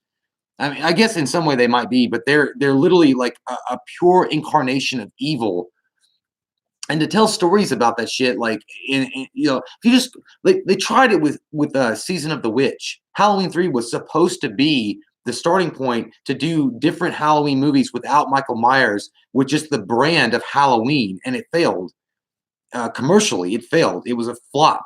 It didn't do good at the box office. I know that over the years people have grown to love it, which it's a good movie. I mean, it's not a terrible movie, but it's the reason why it didn't work is because nobody wanted to see Tom Atkins, chasing down masks that suck your fucking eyeballs out. They wanted to see Michael Myers. I think they may have wanted to see that, but they didn't want to go there thinking they were going to get. Well, and they got fooled into it. Like so. Chris, thanks, dude. I seriously want a road movie with Michael Myers on the run, leaving a trail of bodies behind him. You could call it Halloween Road. Halloween Road. Road Rules, MTV edition.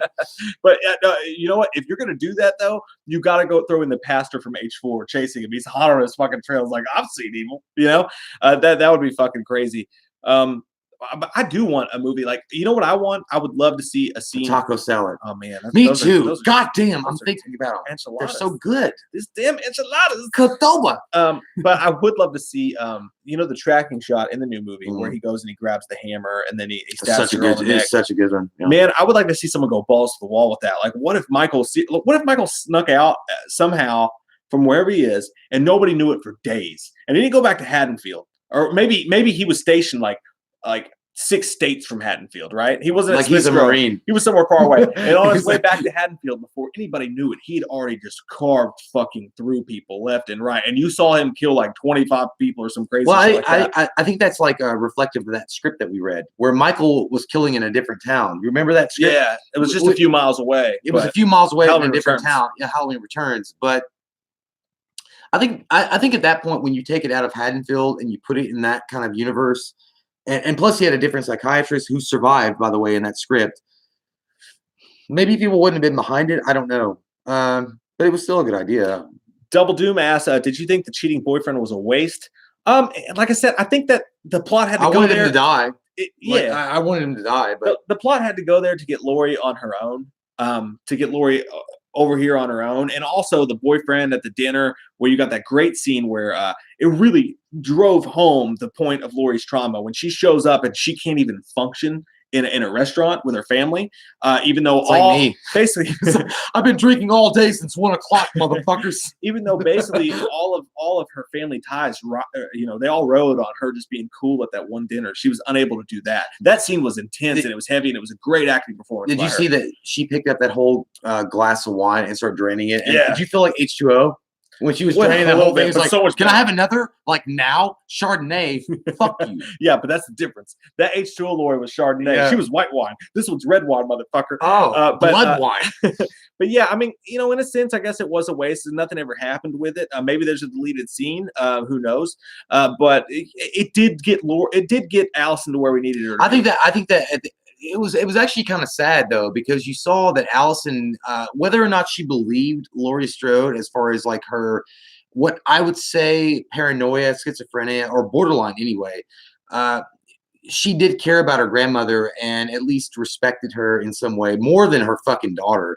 Like I didn't hate the character of the daughter, but in some way I was like, that would be a character I think was wasted, because really you get only flashes of her being a kid and growing up this way, and then afterwards she's just kind of like, oh yeah, my mom's a fucking crazy bat and I don't have anything to do with her. I thought the payoff fixed that though. The payoff did fix it, but I mean in the middle of it though, Allison is really the bridge between Laurie and the audience as far as bringing Laurie Strode back to the forefront, because we all know as audience members, because we are on that secret Houdini shit, we know that she's telling the truth, but everybody else in the film, like, look, it shows how special Allison is. Well, no, Allison, she was, but I mean, so special. She rode the great bus. But I'm saying that the daughter, though, like, you grew up with this. I mean, this is you got taken out of the home when you were 12 years old. I understand there would be some resentment there. There would be obvious problems as you grew older and maybe have this kind of distance with your mother. But at the same time, there's got to be a reason that she's upset. Like, I just felt like she didn't give a shit. Like, she just was like, oh, yeah, crazy mom and fuck her. Like I didn't like that part. Like Well, you gotta see, like, well, you gotta picture, like that Lori that showed up, her showing up to that restaurant. The way she acted was her acting at her best. but she knew that that was the day that he was being transported. Right, but she also forced her to live in a fucking in a bombshell basement or whatever. She did all that shit. So we're like, I mean, I got all that stuff. I thought honestly, Lincoln did it. The Judy Greer character got that great payoff where she was like, I can't do it. She's like, gotcha, bang, shot in the neck. I was like, that was a fucking dope scene. That was badass. That was a great, that was a great arc moment. Did you see Michael's face too? He was like, oh fuck. Like it was like, God damn it, I got caught by the guards again. Sean Davis says Michael was up to his arts and crafts again. Husband in the closet. I noticed that in the trailer too. I was wondering, dude. I was like, is he gonna put that motherfucker in there? Not only is it the husband in the closet, but what about the boyfriend that he stabbed reverse wise in the fucking back and had him against the wall? I wish we could have seen some of those death scenes. And by the way, like it was a great death scene. And I can't remember that blonde girl's name. I wish I could. She was a great actress, and I can't remember her name. It's Guinea Gardner. What's her name? In real life, Guinea Gardner. Guinea Gardner. But when Michael's dragging her back into the room, and he keeps doing this thing where he's like, fuck, okay, can you, okay. And then she's like, no. And he's like, oh, fuck this. And he like drags her in there. And then that's the whole scene with the knife coming through the neck part. It was still like, it was, I don't know. It was like Michael getting frustrated. Like, and you could tell that Michael kept like losing his grip, maybe because, his arthritis was kicking into his hand, but he was like, you fucking bitch. God damn it. And then when he finally gets to it, he's like, please. Like, but it was still like, I mean, but it was, again, it really showcased, and I was joking about that, but it really showcased Michael's intensity as far as like, I'm not going to be stopped. Like, I mean, you're going to die. I'm going to get mine. I play for keeps. You validate parking, we get us. But also, and another thing, which it's so weird that this happened in this way. And I mean, maybe you guys can answer it like in your own opinions. And I'm actually interested in this. So we know that Michael will kill kids. We know that Michael will do it. Like Michael doesn't have any setbacks of killing a child based on what he did early on in the film by choking and breaking that kid's neck to get the car. Even though technically, I guess he could have just, thrown the kid out or whatever, or got to him before he even got into the car, which is very different than the Michael that we all have known. But the one child that the blonde hair kid or girl is babysitting, he doesn't kill him. He got away. Well, he smart. Well, he also no. He kid also was fucking awesome. Well, he's like Reggie the Reckless. Like, but he also said like there's some freaky ass motherfucker sitting in my room with a mask on, and he didn't attack the kid. Like he never like he was like. Yeah. I don't, but here's him as bait. Here's another. Yeah, that's what I'm saying. Like fucking bait. Shit. He goes on to say the sheet on the girl. That was some arts and crafts. Flashlight in the cop's head. He said I gave him a gold star. By the way, I always wondered like did Michael like when he puts the sheet on her, did like he get some scissors to cut out the eyes just perfectly? So he's like, okay, now it looks good. Tilt heads. Okay, I like that too. He also took that dude's pumpkin and put it in the. He was like, this is gonna go in the. Yeah, the fish tank. This shit's gonna be on Southern Living. I'm gonna put these lights up in this. Dangle Sniper 45 said, "Do you think they should have included deleted scenes?" I don't know because I haven't seen it, but I'm excited as fuck to see it. I think there'll be deleted scenes. And guys, bet your mother's best jewelry on this. I'm not gonna do it. That midnight release of she has 1 cubic zirconium. I can't bet that. That midnight release of this movie on Blu-ray. We are definitely going to do a live. Not live, but we're definitely going to do a commentary. Oh, yeah, it's going to be great. Watch the shit out of that. And the deleted scenes and everything. It's going to be a blasty blast in our pants. We're going to drink so much and fucking be hot. Night Mia. Together. Night Mia, thank you, says, in the theater, some guy was complaining there wasn't enough of Stalky Boy Michael. I thought it had the perfect amount. What do you guys think? Yeah, I mean, I think so for fucking sure. Like, oh my God, like the balance level was perfect. It was like if you're in your car and you get a brand new car and the bass is turned up and you turn it down and the treble, you're like, yeah, it was right. I mean, it was perfectly balanced. What this movie as did, all things should that be. Almost none of the sequels accomplished. This is one thing that I can say for sure. This film did. None of the other sequels nailed as much as the original.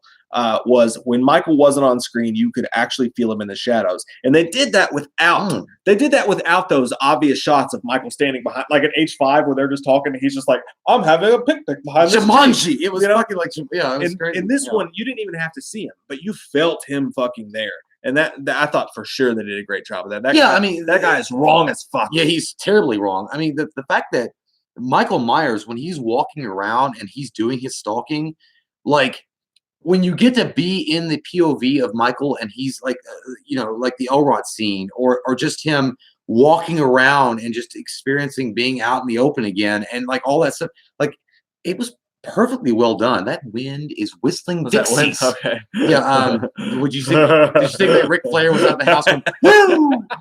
I thought it was Casper. But yeah, like it was perfectly balanced. And then you get into like just the brutal nature of Michael. And Michael, like, dude, there's one awesome, like, and I guess it's I don't know if that's the tracking scene that you guys are talking about, but when Michael goes from the Elrod, kills her with the hammer, takes the knife, goes out to the house, goes down the street, and then looks over and sees a girl, be like, I'm just gonna talk on the phone, like I'm gonna kill that bitch. And then on the side, when he's walking on the side of the house, and the camera's on the POV of the chick, like looking at the camera, but you just see the shadow stalking her like this, and then comes into the back door. Holy fuck, dude! Yeah. You know what that felt like? It felt kind of like The Strangers. Yeah. Like just because there was no like. Except for he doesn't fuck around. No, He just walks straight in your house and stabs you. That's what I'm saying. There was no like you get 2 weeks to pay your debt. I am here now, IRS says. and guys, again, I know we've said it, but James Jude Courtney, Christopher Nelson with the mask, just the fucking. You say what you want to about the movie, but I haven't heard anybody complain about this yet, and I have to ask you.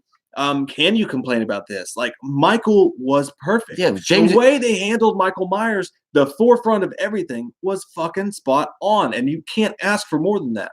So Wesley South says the kid had a gun. He did have a gun, but you also remember that he said he would rather take dance lessons than fucking. Well, and maybe he didn't know how to use it, or it was like kind of surprised him. Someone else, sorry, I missed your name there. I did see your comment though. Asked, what about the escape? Do you think his escape felt real?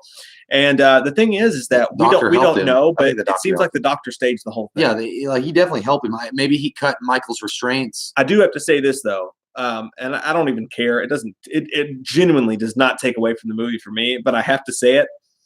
Who the fuck? Who moves Michael Myers on Halloween night or the night before Halloween night? Who decides? Like, move that motherfucker on Valentine's Day. Somebody that like they did this. They've done it several times in the movies. Like, oh, we're gonna transfer him to this facility on fucking. Don't do it in the fucking fall months at all. Like, why would you do that? As soon as Michael smells like. But the doctor made it happen. Yeah, the doctor did it. Like, I mean, the doctor. I mean, but then again, I mean, we don't know how he did it. Like, did he just like cut Michael's restraints and then kill a guard? He's like, "You're free, Michael," and he's like, "I mean, fuck, if I got to do it, then I got to do it."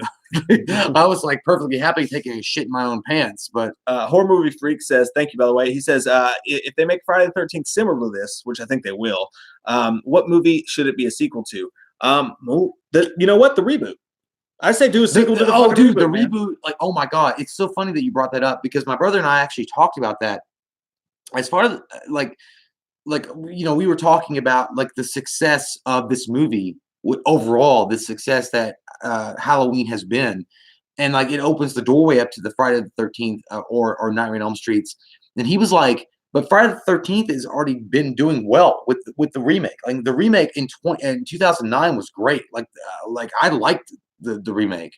And there were some problems with it, yeah, but the Jason they picked, fucking badass. And the fact that he lived off the land and he did his own thing. And they only had that one moment with the flashback sequence of him killing or his mom being killed and he coming out of the forest but dude, yes, do a sequel to that and get that guy back.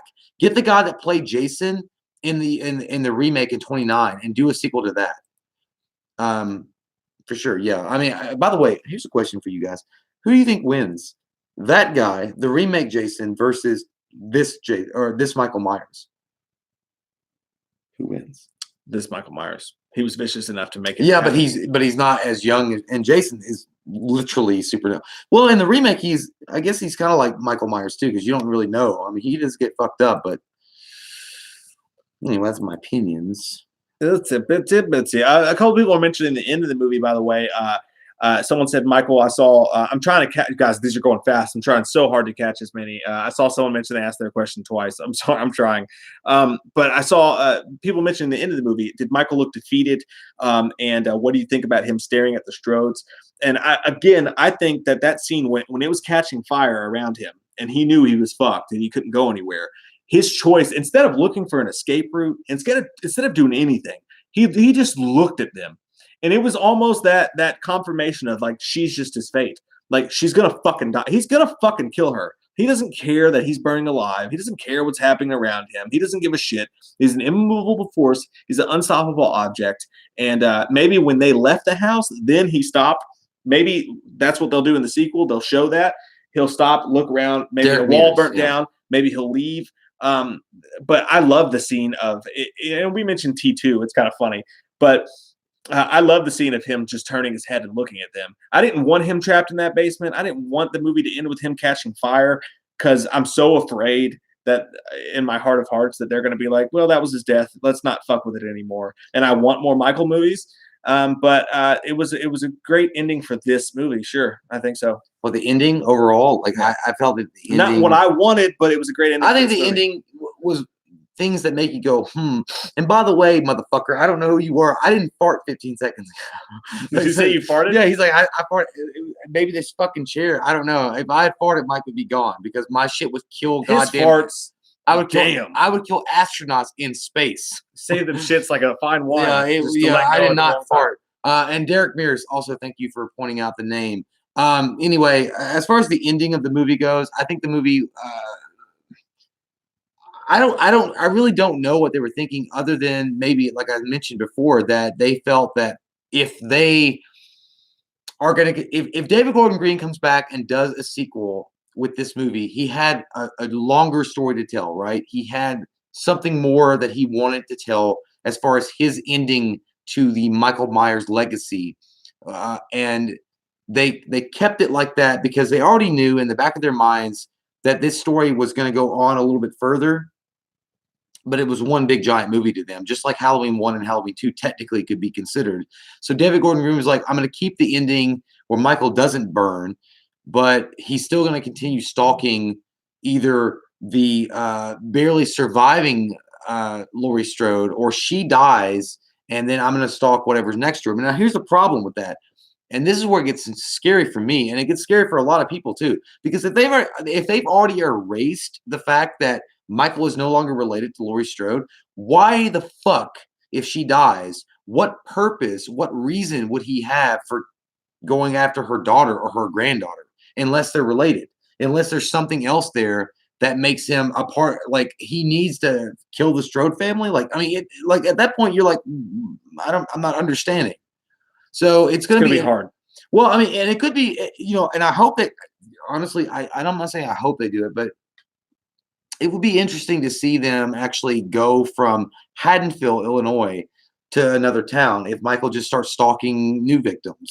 Yeah, I think someone doing a standalone sequel, maybe not tying anybody into it. Maybe Michael gets out and he just kills. I don't, maybe or survive that burning. It's just, yeah, it's hard. It's hard, man. It's so hard. And I hate to say this, but I think that's one of the things I said about the movie. It's like I liked it so much, but I have so many questions because it's like I know they want to do sequels to this. And it's like when you do a psychic hotline, you're like, well, you didn't answer all my goddamn questions yet. I'm so intrigued with where they're going to go. Are they going to do standalone movies? Are they going to continue from H8? I would pay money. I'd pay a good $50 for someone in the know to be like, nah, this is what we're doing, just so I can know.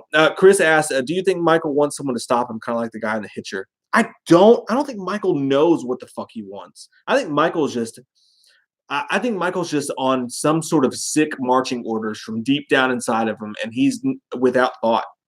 I think he's without emotion completely. I don't think he wants anything but to kill. No, Michael has no desire other than just to continue killing. Like, I mean, other than completing whatever sick clock that makes him tick.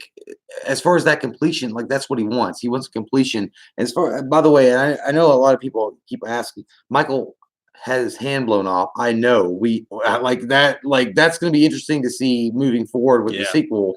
He's got 3 fingers, man. Yeah, because like how can you flip people off? Like when you can't even do that. He did grab her face with that weird hand. Like, "Oh, I did like, yeah, that was funny. After she blew his fucking hands off, she's like, "Fucking die, goddamn!" Like, yeah. what the? She there was a moment around the mannequins, and by the way, wasn't that scene when she's chasing him through the house and she doesn't know where he is? Wasn't that scary? That was great. I loved it though because it showcases Michael's intelligence. Michael waited. Michael stayed in that mannequin room and waited to spring the trap on her ass. Like, you know what I mean? Like, yeah. Again, it sets him apart from Jason. Like, Jason is like is an impulsive kind of guy, or Freddy. Christopher McCord said 3-finger death punch. It is actually, yeah. That's the new song. But they're gonna use. But yeah, like the fact that Michael is waiting on Laurie Strode and then attacks her in that way, it just again showcases the fact that he's very smart and he knows what he's doing and what he wants. But I think he's a creature of impulse as well, but just a little smarter about how he attacks certain situations. But also, I mean, how do you think like the fact that he has no fucking he's missing 2 goddamn fingers? It's gonna be weird. Like, I mean, is that a big issue? Like, I don't know. Donald said, "Mike, why don't you get as cozy as Jay, bro?" I don't know what that means. What? He said, "Why don't I get as cozy as you?" Is it your sweater? I guess I don't know. Like I'm confused. I'm not buttoning it up. Joseph Moore said 2 of the pink, 1 of the stink. Yep, that's what happens sometimes. You got to be careful with what you put in. Danny V, holy fuck, man, thank you. He said, "What do you guys think of the scene where Michael chases Allison? The score that was perfect. You guys rock, keep up the good work." Dude, loved it. We mentioned this earlier. Amazing. That was the best fucking. It was my favorite moment of the film.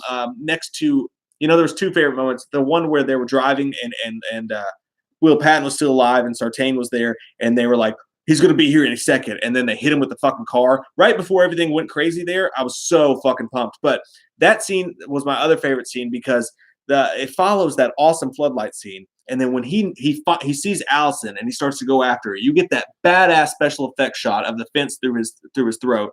And then, which not a lot of people are mentioning how greatly made the gore was in this. It was some great shit they did. It looked amazing. And by the way, score when it went, wow, I was like, oh. I gotta go to the bathroom. I shouldn't have Dr. Peppers. But it makes it seem like, again, it takes you from what Michael Myers has been, which is very methodical and very slow and doing things. But when that music comes on and just kind of it ups the fucking ante at that point, you're like, holy shit.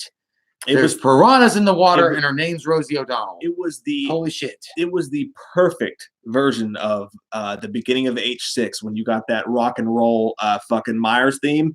It was taking that and making it, I don't want to say classier but it took that and made it so much fucking cooler. It's like they took that and Trent Reznor and Atticus Ross took that moment and made their own Halloween score based on H6. That's how cool that score was in that moment. I think everybody is like, I think that everybody universally though, it looks like for sure, the score was some of the best fucking music that Halloween has ever had. Like, I mean, for sure, like since the first one, even the score of this movie is without a doubt top notch all the way through the butt cheeks. And I've had a good time. And I'm not going to tell anybody that I went through the naughty jungle of love, but I went there. Half baked.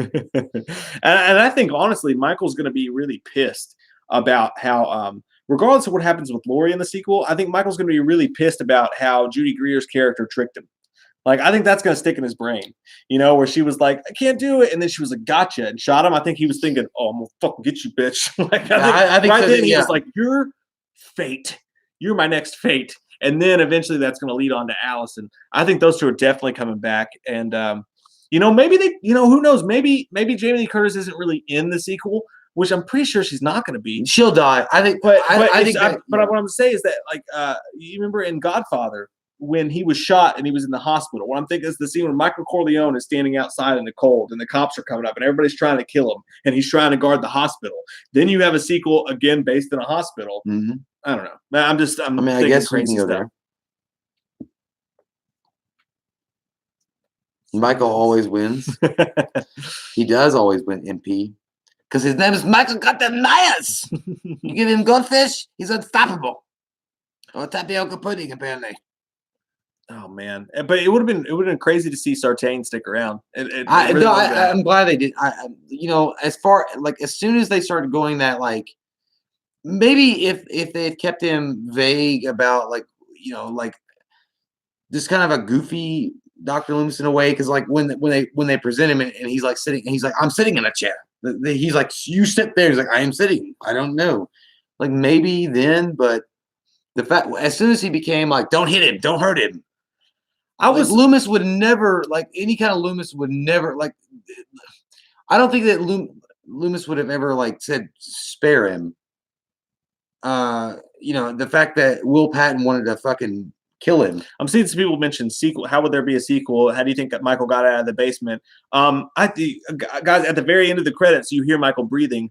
They've mentioned several times that if the movie does well, Blum wants to do a sequel. I think a sequel, as long as the movie does well and it's doing well, is inevitable. I think there's a plan for that, for sure. I think a sequel is a foregone conclusion. I think it's going to happen. The question is it going to pick up after this one left off, or is it going to take place at another point in the storyline, or is it going to be a completely different envisioning? Again, I don't know. Like, I mean, and I know you'll agree with it because it makes sense though. If the sequel happens, it'll happen the same fucking night when they're driving away. Michael somehow escapes. Lori dies on the back of the truck, and then it's like I don't want to do the whole hospital scene again, like with Allison and you know them just being you know in the hospital and then Michael stalking them to the hospital. I would rather, and it would be methodical, I guess, in some way. Michael waiting for Laurie Strode to be buried and then going after if you want to do that again with Allison. But at the same time, I don't want them to do that because they've already established that Michael's not related to Laurie Strode. So why the fuck would he even go after her kids or anything? Well, they try to tie it together this one too. I think Michael for sure gets out of the basement. I think Yeah, he's alive. I think the wall burns down. Someone mentioned a great point. Laurie does shoot. Someone shoots a hole in the ceiling at one point. Maybe he breaks through that. Someone said he grabs the shotguns and shoots holes in the wall. I would say, you know what? That would be a weird. I would love. I would actually love. How to crazy see would it be to see Michael be like fucking? I'd be down. I mean, he's not Batman. He's not like I don't use guns. You know what I mean? Like he would do it if he had to. But and you know the thing about the doctor is I know a lot of people he's getting a lot of hate from people, and I think his turn might have been bad in some people's eyes, like where he decided to kill and all that. But up to that point, I thought he was good and a likable character. I just thought he was maybe too close to Loomis, but at the same time, I liked it. Like I was like, this is cool. It feels sort of like Loomis in there, you know. Somebody asked if Ben Tramer would return. I think that Ben Tramer will show up in the sequel and get his ass fucking incinerated again. He wears like nobody cares anymore and just wear a mask. Like, oh shit. And I gotta tell you, I saw someone mention the fingers and stuff there. A lot of you guys are asking questions that we've already talked about and gone over. And just for the people who've been here the whole time, I don't want to keep saying the same stuff over and over again. So definitely some of the questions you guys are asking about the fingers, about all that stuff, we've talked about. So watch the playback. But yeah, it's been Ben Tramer this whole Ben Tramer's the guy. Dude, I thought when they hit him with the car and they hit him so full, it was so easy to get him with the car. I thought, are we about to do a Ben Tramer joke right now? I thought for sure that wasn't going to be I felt like I was watching a Dodge versus Ford fucking like commercial. A Dodge Chevy truck can take down anything. And like Michael was the Dodge truck. He's like, yeah, I can do that. So yeah, it was. But when he got hit, were you like, oh? Yeah, I was like, oh, I was like, no, don't do that. No, I was kind of like, you better not be fucking dead. You better not be fucking dead. And then when he was like, you've killed him, like, oh my God, please don't let this happen. Right. Because he pulled him back and he was like, you're gonna get in the back of this car too. Jason Bacon said weekend gross thoughts $80 million, $100. It's gonna make $100. That's gonna be a Christian Slater movie, big time for sure. 100 million worldwide. I've said this before. 100. I'm not good at box office and stuff like that. All I want to say is this: I want to say take the highest score that you've seen someone do, and I just want to add a Price is Right dollar on top of it. I think it's gonna fucking be cheating, motherfucker. You can't do that. I think it's gonna be as high as anyone thinks. Yeah, I think it's gonna be. I hope I think it's easily gonna be 100 million. And I think that in the Halloween stream that we mentioned that it was gonna be a pretty big commercial success. Because they're doing a lot of things right. I mean, for this movie, for sure, overall, like this movie is, without a doubt, a success. Like it's good, and guys, the fact that me and Mike love this movie, and there's a lot of people that love this movie, that thought it was a really cool throwback to a lot of Halloween movies that we all know and love, but also a return of what we think that Michael Myers should be, with the viciousness that is new and needed. it also, as far as this movie being a success, opens the door up for so many different icons and franchises to be rebirthed again. Because what studios are going to see is like, hey, you know what? This fucking movie did amazing. It did really well, and we can keep making money off these serial killers or these iconic horror villains from the 80s. And we're going to keep making movies now. Like, we're going to do a Jason. We're going to do a Nightmare on Elm Street. Kevin Bacon's going to come back and reprise his role from Sleepers. And all the while, he was fucking Freddy Krueger. Jody keeps trying to ask, do you think they gave him a reason to go after him because they burned him? I mean, I think that's one thing, but Michael's never been that obvious. He's never been like, you did this, so I'm pissed about this. I think that would take away from his mystery. It would just make him a guy out for revenge. I don't think we're going to know why he does whatever it is he does.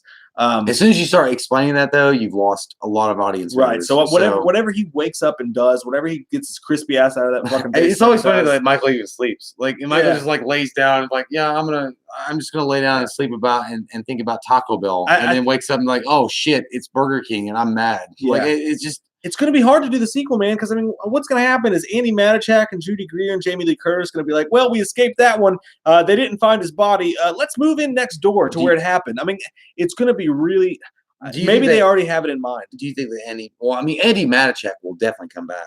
I mean, for the sequel. She should, too. She was fantastic. Yeah, but, I mean, Jamie Lee Curtis – I mean, she'll come back to tell her story. Well, she's billed this the whole time as the last time. She said the whole time, like, one last time.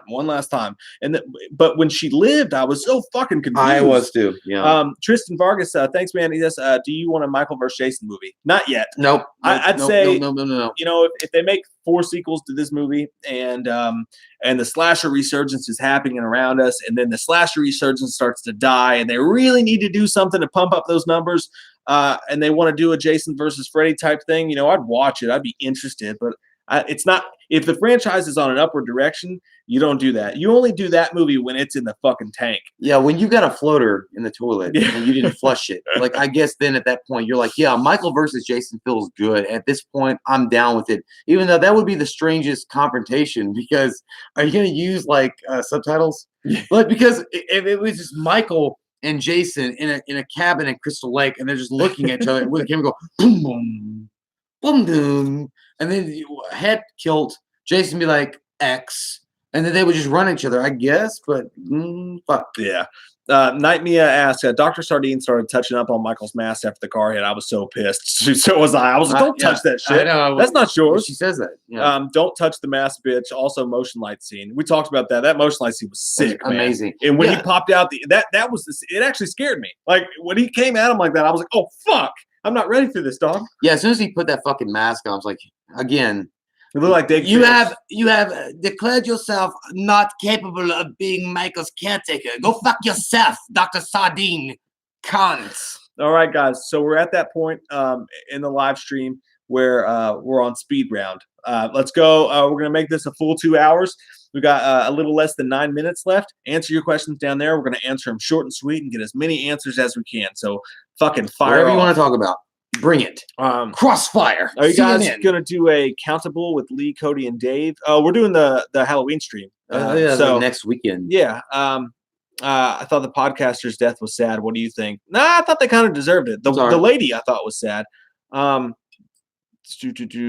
don't Michael kill Allison? That's the question I have been asking. Why didn't he? I don't know. That's a weird question because he was in the back of that police cruiser. He was more concerned with fucking up that doctor. Because he touched his fucking mask. Yeah. He bought that shit from fucking Best Buy. On should Tommy and Lindsay return? I'm with the no group, man.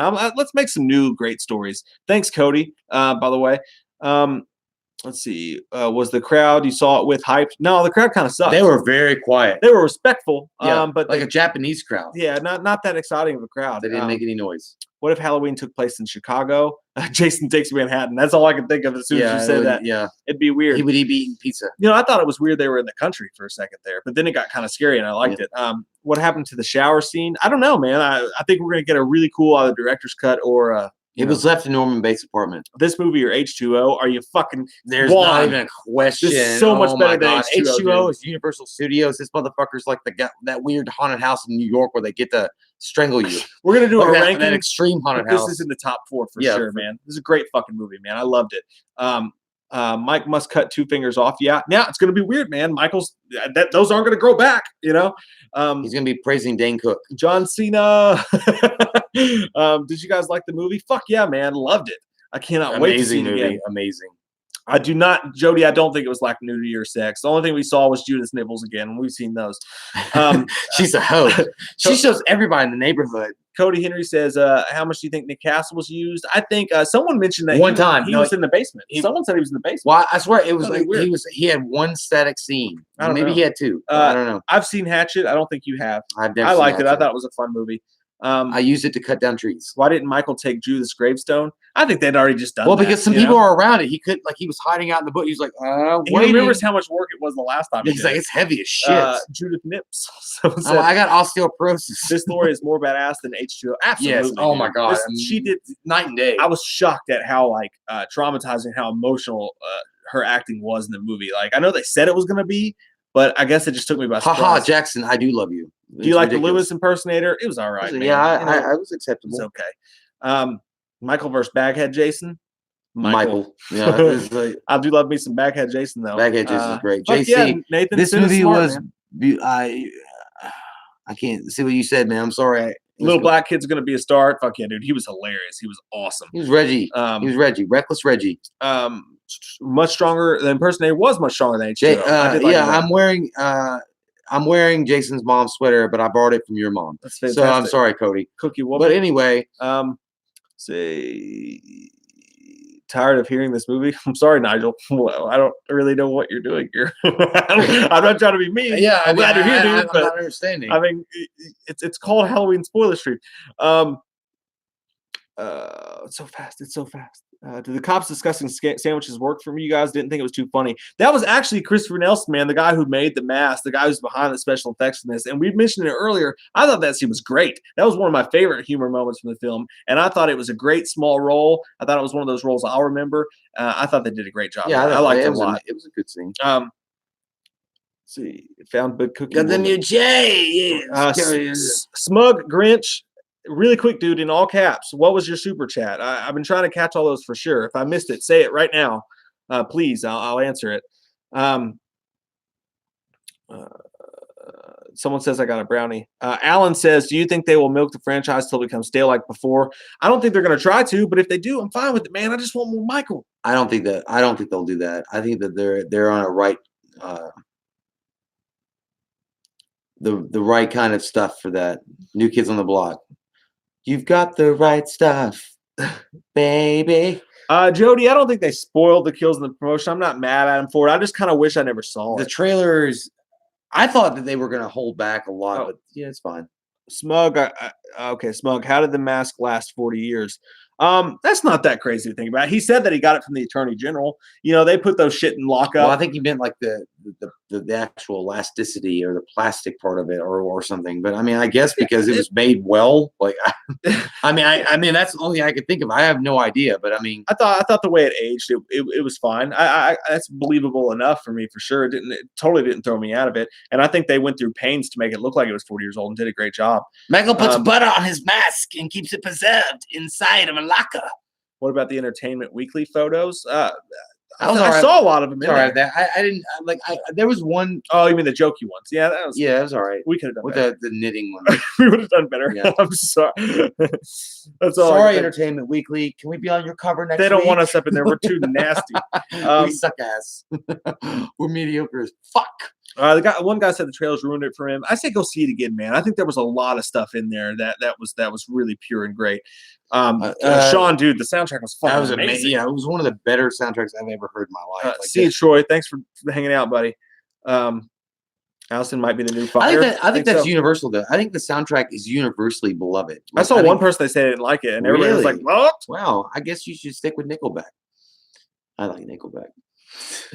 So stick with fucking Bach.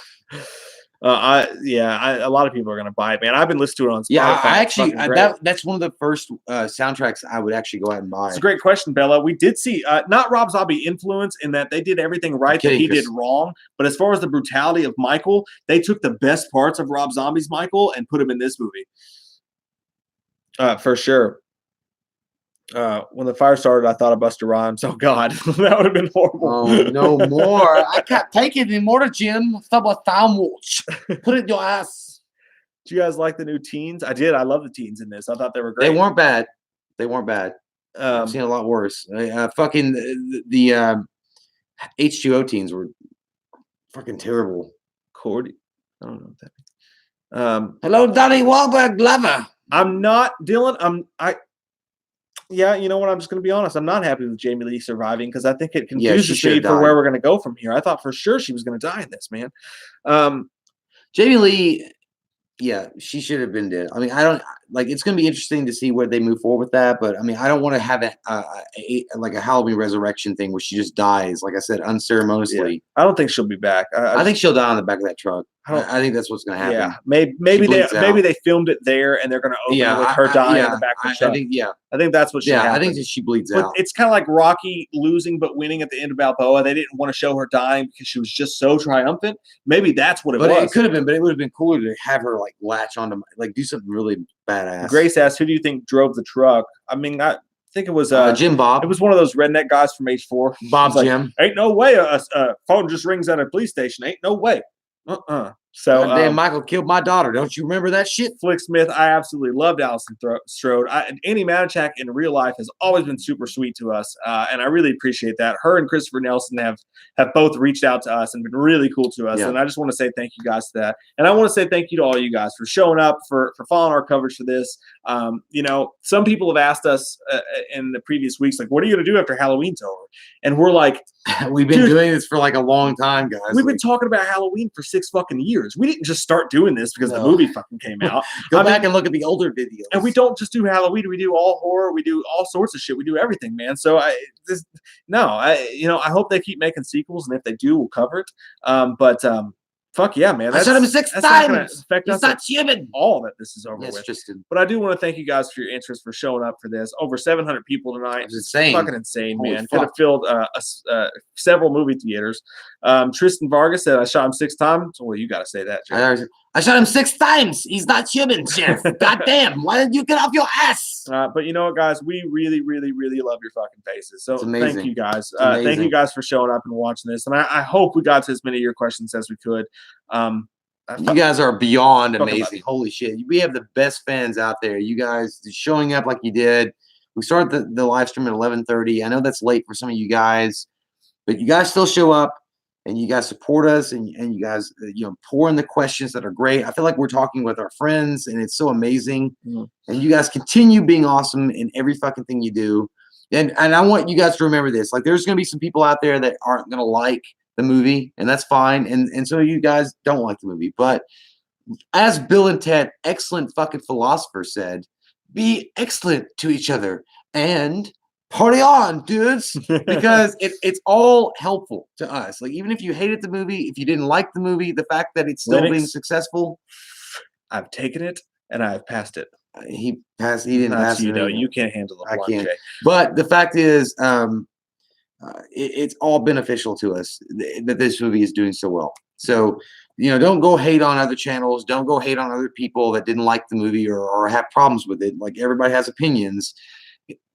Overall, the movie is a gigantor success, and it's good news for all horror fans. That's what I want to say, and that's why Roger Predactor is dead, because he found Captain Winky. That's the most important thing right there, guys. Is that Halloween 2018 is a fucking success financially, in our hearts and our farts, and it's gonna make all sorts of wonderful shit come true. Charlie Brown, we love your fucking faces. If you're new to the channel, click that subscribe button. I wanted to go good night and good luck. No, don't do that. I have varicose veins. You have gonorrhea.